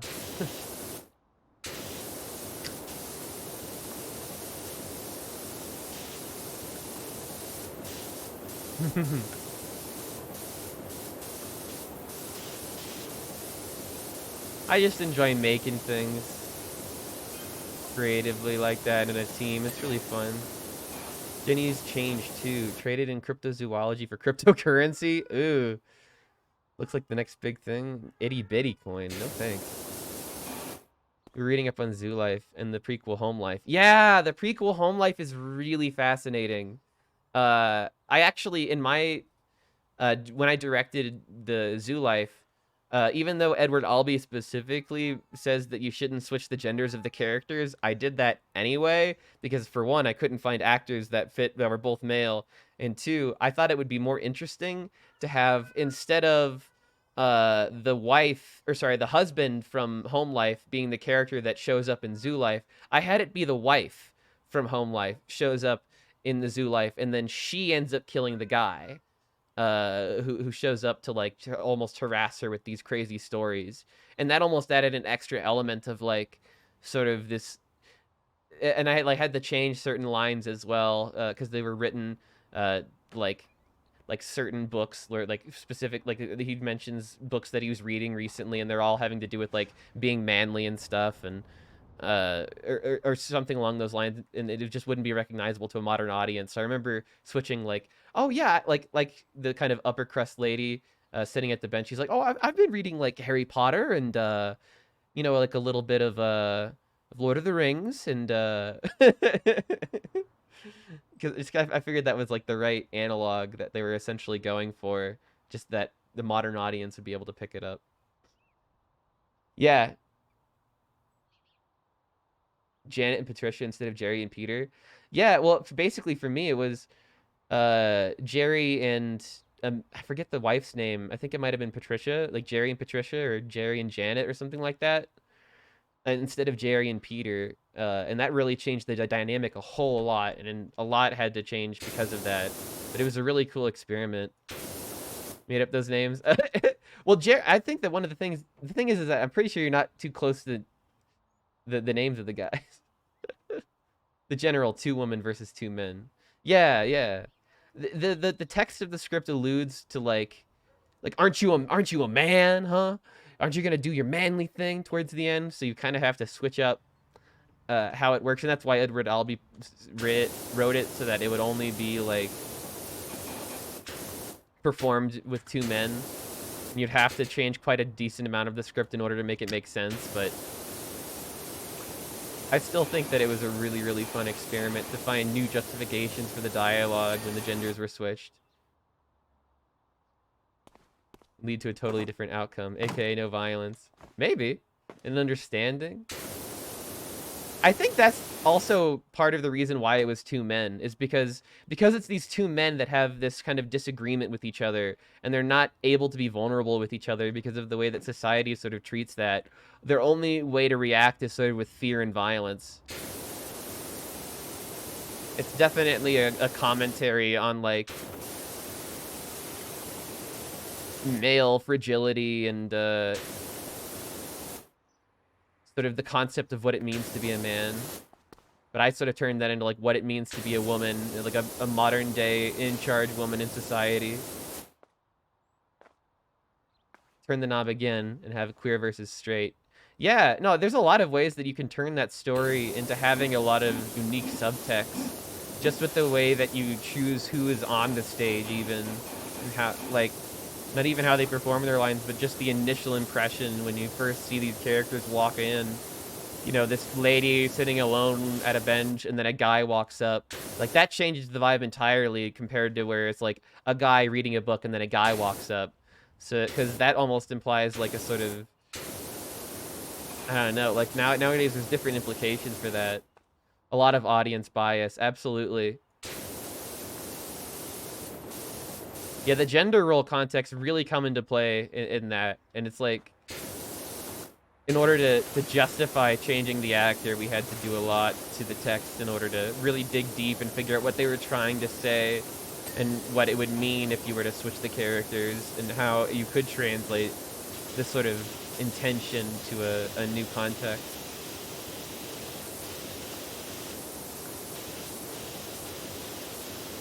A full multiverse of Zoo stories! I mean, if you think about every performance of the Zoo story ever made, that's sort of like a multiverse of its own, you know, that I contributed to. Jerry!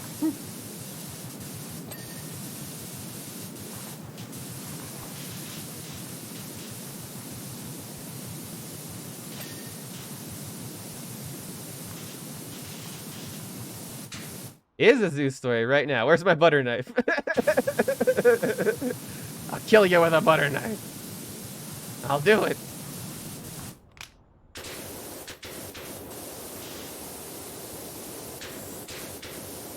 God, this whole underside here is just brimming with dirt activity. He ran into my butter knife 10 times! I remember when we did it, we had like these fake retractable knives, and it like busted. I don't remember if it was during the actual performance or just a rehearsal, but I remember we had to like change it. He had it coming busted and killed the actor. No, it was retractable and made of plastic. I got it for like $5 on Amazon. It was so cheap that it just sort of broke into 2 pieces, and then the spring came out.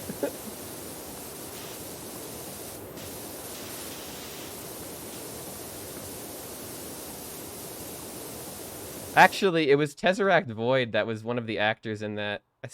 I actually, no, both of the people that were in that Zoo Story play, I can actually shout out.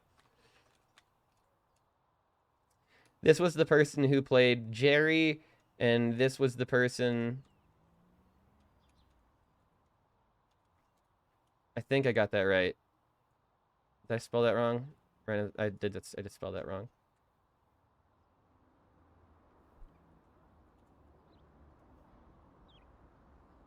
I probably got that one wrong. I know that they're in my recommended streamers, though. Those are some folks that, like...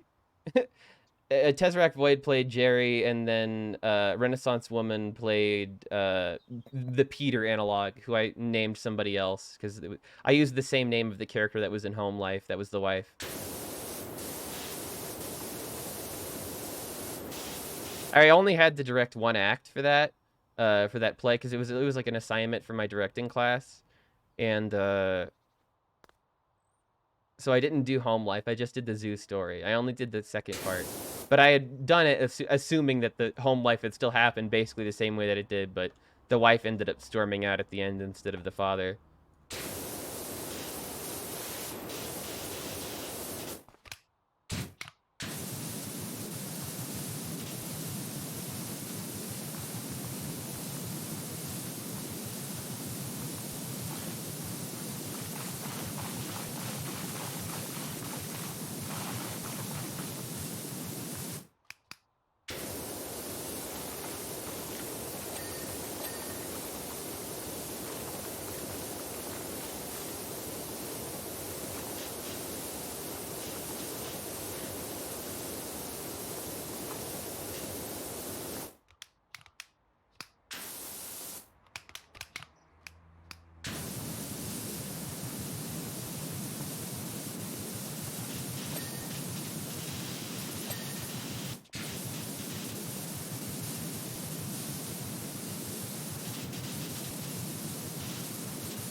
Honestly, I have Tez to thank a lot for that whole performance, because the Zoo Story is incredibly reliant on the Jerry actor. The Peter actor essentially just has to react to a lot of what's happening that's being told from the other actor.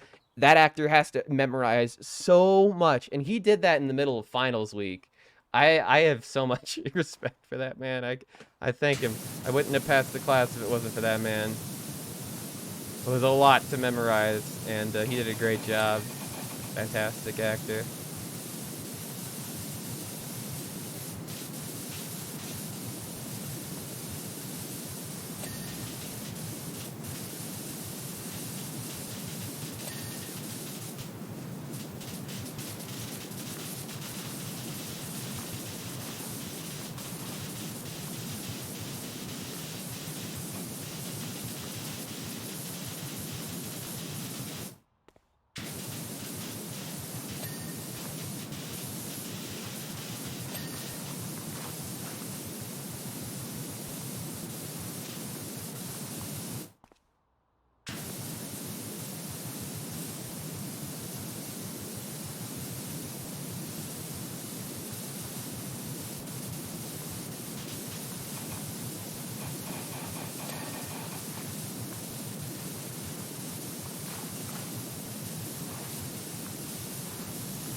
When I was in high school, we directed Shrek the Musical, and that was really fun. I was on the set team on that, and I also acted in it as the White Rabbit.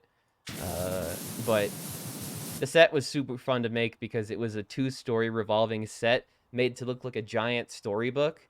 So it would spin and like look like the pages were flipping as it was going to the next scene. And we had 4 different scenes set up in each lot. Like one was more for Duloc, one was more for the swamp, one was more for the castle.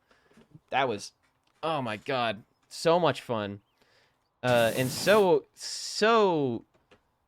like impressive for what we were doing with the budget. We even got like a fucking dragon puppet that we got to go on stage, like one of those like Chinese fair dragons that like are controlled with like multiple actors playing like different parts of the puppet. That was super cool. That, and like we had like a quick change where at the end, you know, Fiona has to turn from regular Shrek to regular Fiona to like Shrek Fiona. And there's like a really quick change. I remember like helping out with that.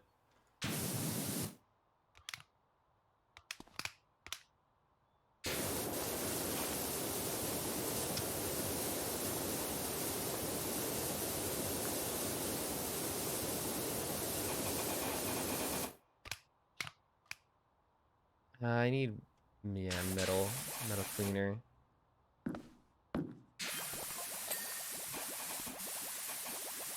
I want you to have the RV. Wait, you're giving me the RV? What? No way.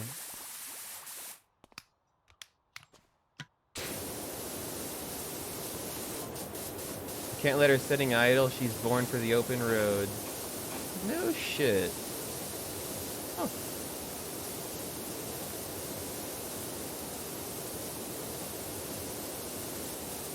Very kind of you, Aura. Maybe you can take your job to other counties, or maybe you know someone on the lookout for one?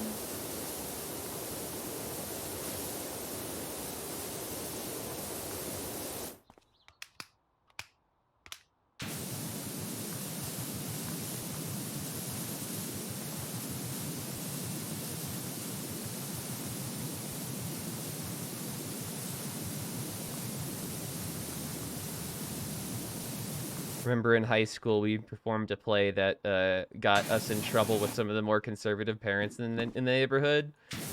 We performed She Kills Monsters, or at least we wanted to, but there's a scene in it where 2 girls kiss, and it's like a very meaningful moment in the play because it's a part where one of the characters realizes that her sister that just died recently is gay, and she's only finding out through like this D&D module. And like that's central to the whole plot, and they made us switch it at like the last minute. Yeah, what's up? She Kills Monsters. It's a fantastic play. I performed that in high school for the 1Ec regional competition, and I joined very late in the class, so I literally only got to play the fucking right arm of the Hydra or some bullshit. But even then, I still had a great time.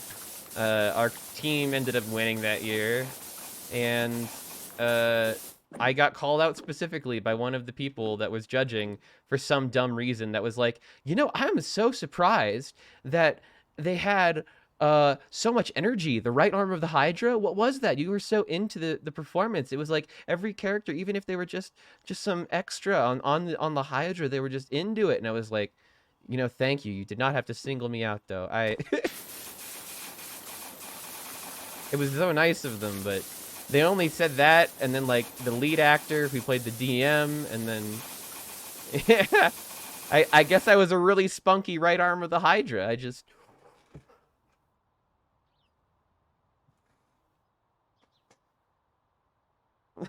it worked. But yeah, it was a D&D gay kiss, basically. I do play D&D. Yeah, I sure hope so. Honestly, in a lot of the performances in high school, we would either be playing like Magic the Gathering, Smash Bros on the 3DS, or D&D in like backstage. That was the 3 things that we were usually doing.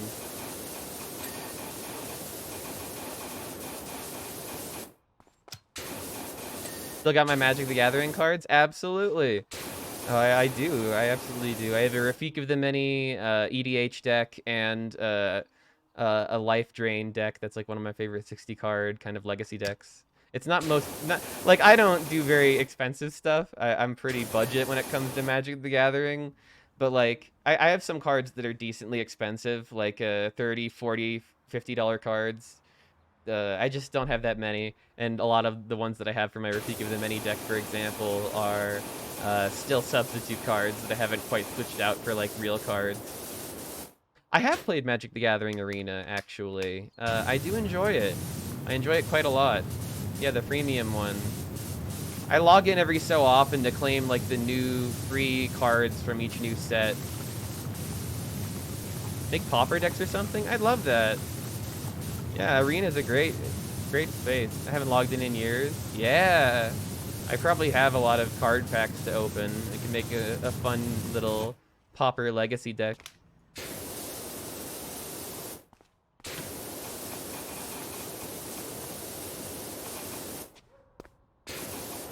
My friend Johnny Gaflocker is also really into Magic the Gathering as well. So much so that he has like a soul ring that like you can pay channel points to make him show you his perfect soul ring. They need to do it for the money. Yeah, the seasonality of it can be really rough to keep up with. It's just a lot of money if you want to stay current with Magic the Gathering. The keeping up, yeah, that keeping up with the Johnsons pressure is definitely real in that game.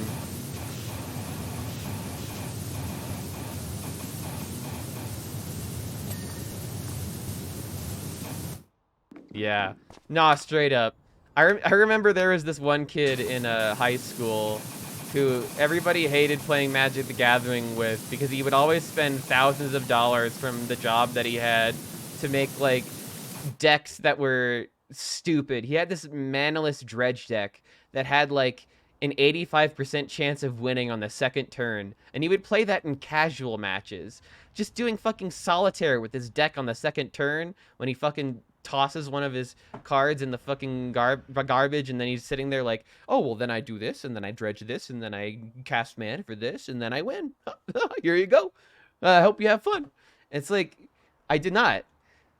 Actually, Brian. That was his name at the time.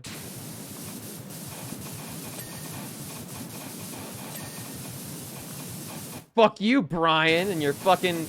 Like, I remember once he fucking played me with a deck that had, like, a $500 Jace card in it, and he used it on me, and I still won.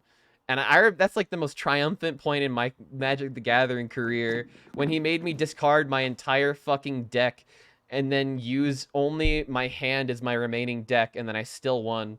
I was like, fuck you, Brian. I finally did it. Finally fucking did it. Get wrecked. Your $500 card didn't save you from my fucking heart of the cards bullshit.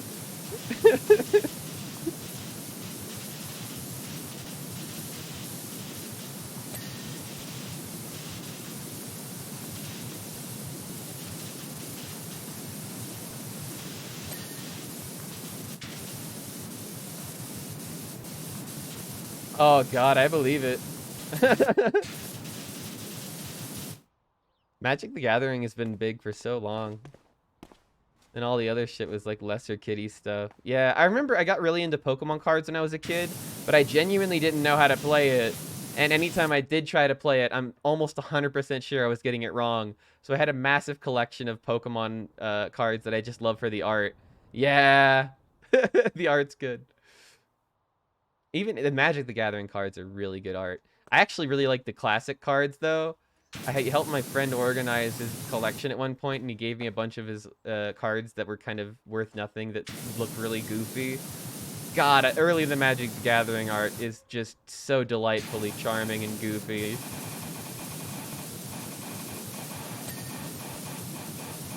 Two of the Power 9s still. Ooh, my. One of my more expensive decks would be my like Life Drain deck, which uses the infinite Sanguine Blood and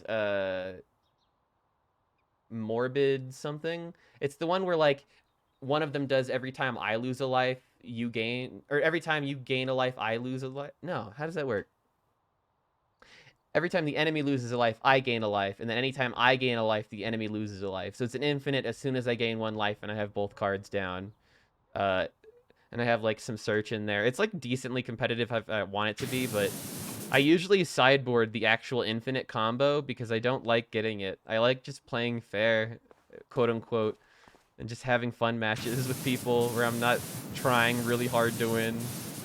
That's what I think the most fun to be had in Magic the Gathering is just playing casually with your friends with the cards that you have around.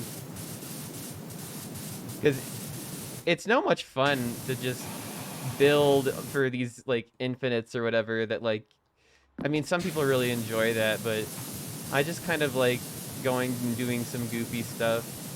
Not really trying to win, but like I have some combos that are really hard to get and really impractical, but they're just fun and they're really stupid and mess with the rules of the game in really interesting ways.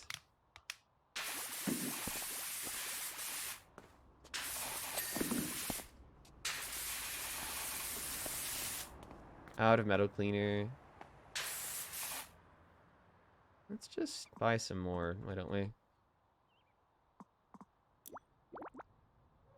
How do I buy more Metal Cleaner? Is it not letting me? Oh, whatever.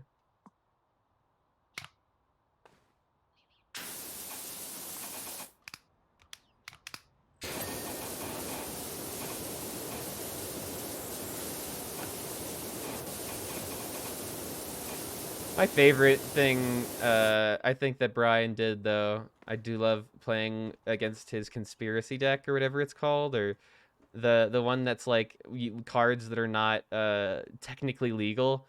I remember there was one card in particular that was so stupid that I can't believe I played along with in the retrospect, where in order to continue to resolve an action that's like very simple, like whether or not you cancel a spell or something, you have to play an entire second Magic the Gathering game underneath the table in order to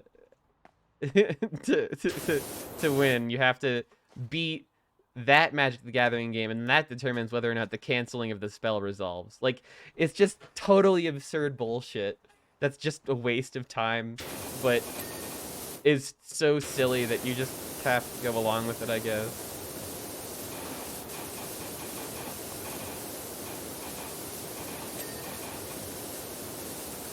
I forget what that's called. I think it's like Unchained or something like that.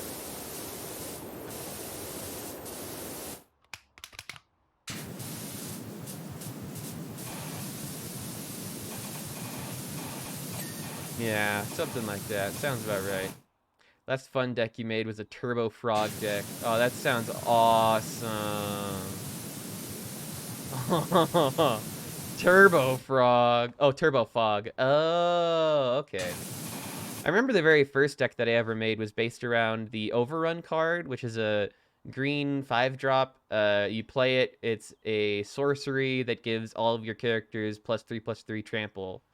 And I basically built it so that I would have a ton of like really... Oh, yeah, so similar sort of things, yeah.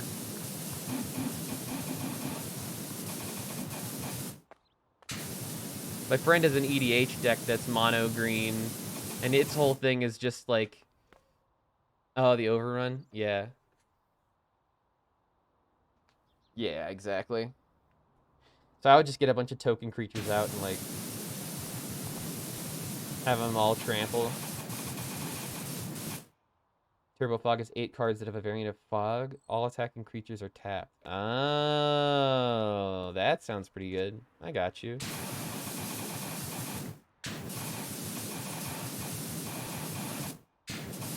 You just fuck them up to buy time.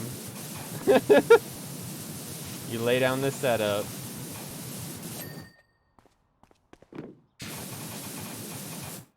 Which is a bunch of mana, naturally.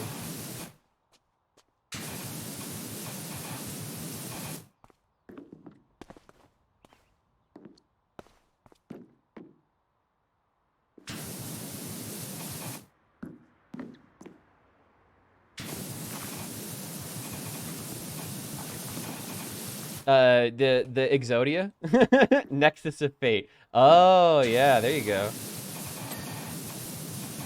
I have some friends that are really into Commander, and one of them has I guess a lot of them, honestly, have this deck that has Pilipala and Grand Architect in it, where they just use that to get, like, infinite mana, and then they use the infinite mana to do something stupid, game-breaking.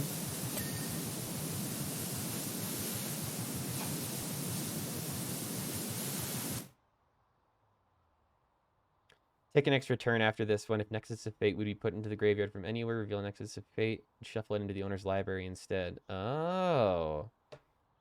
So you use that to just keep getting infinite turns and then win?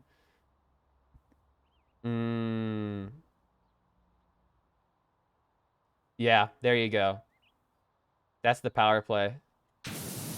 Infinite turns. I've definitely lost a game on somebody else getting infinite turns, which sounds just so goofy. Once the enemy realizes this, they will give up. Yep. It's such a goofy way to win a match.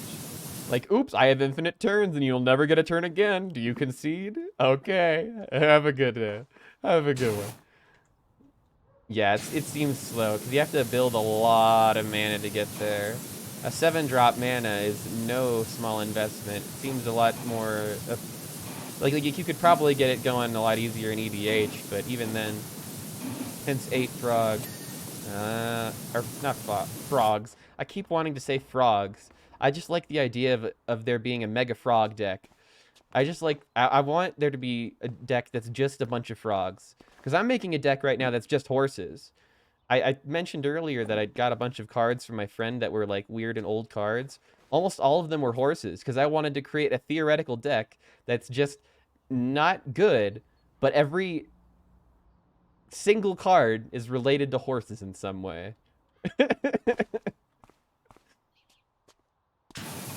And that was also going to have like horsemanship in it, which is a very like limited Magic the Gathering mechanic that essentially works like unblockable.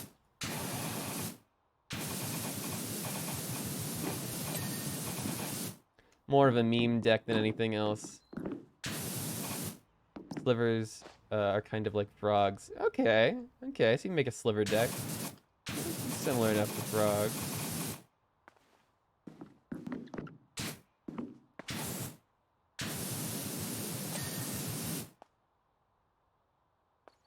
What other parts of this thing are left? Gotta be close here. Brake lights.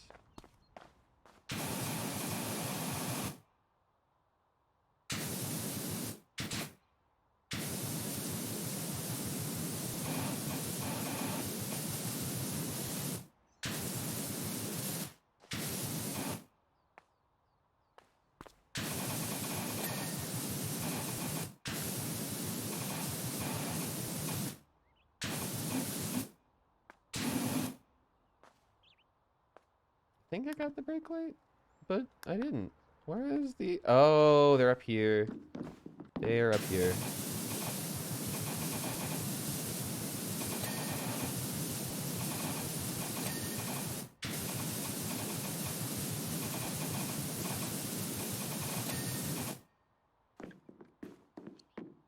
What's your favorite color in Magic the Gathering, or color combination? If I had to pick just one color, I'd probably say green, but if I had to pick color combination, I'd probably pick black and white. I really like black and white. Orzhov is a cool color combination. Black, blue. Oh, you're a control. You are a control little motherfucker. You're a bad, bad man.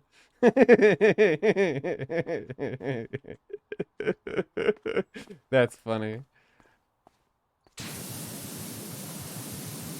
And you also, I would presume, like decks where you can,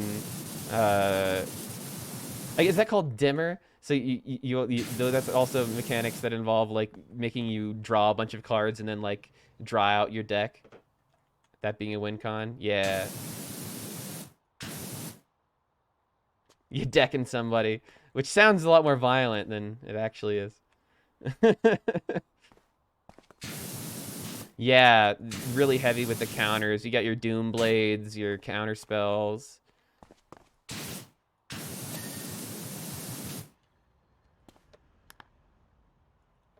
Bumper. Bumper, bumper, bumper, bumper. Where am I missing? Oh, down here.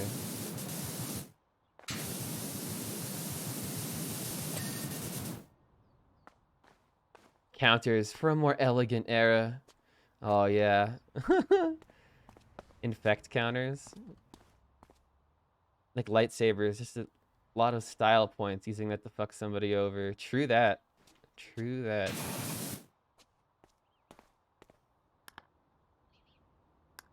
The grill.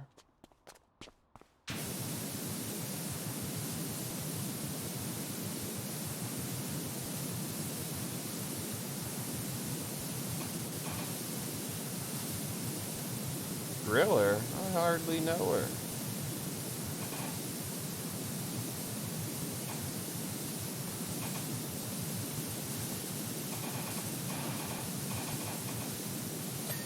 There we go.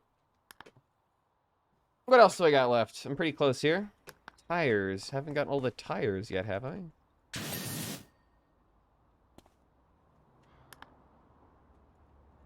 Vent. Is that up here?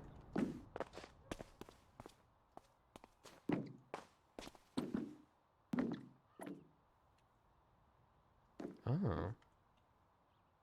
Ah.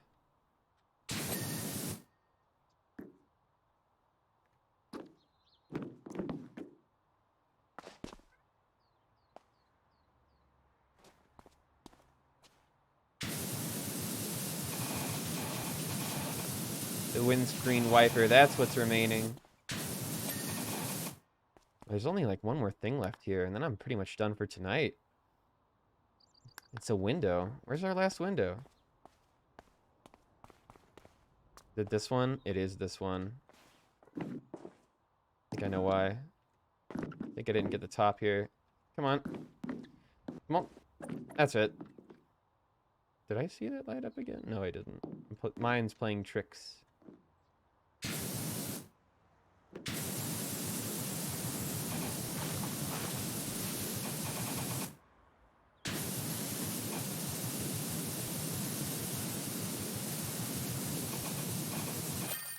There we go.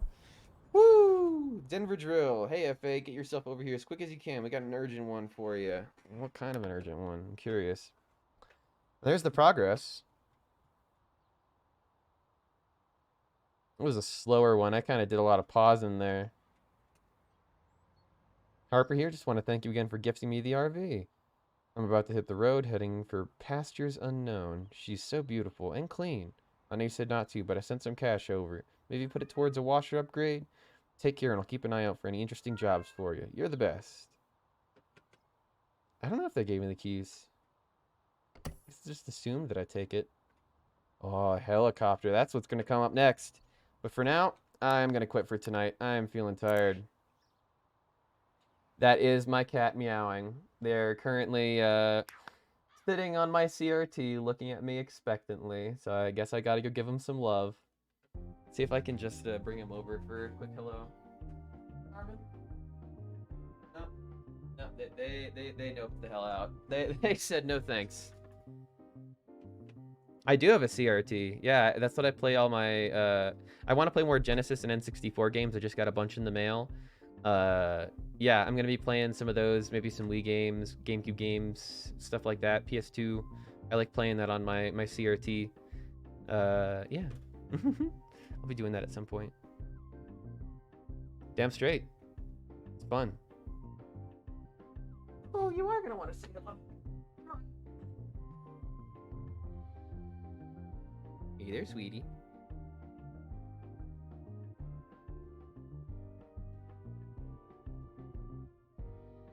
Great meeting you. Again? Question mark? Yeah, well, it was fantastic chilling with you regardless. Is there anybody still going right now? Looks like the guys that I would normally raid are not going.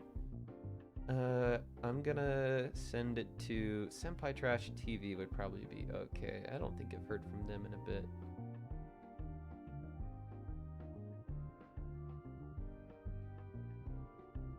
You stream once in a blue moon. Well, I'll follow you then after this. D&D, a lot of Rust. Hell yeah, I've streamed some Rust before. That's a fun game.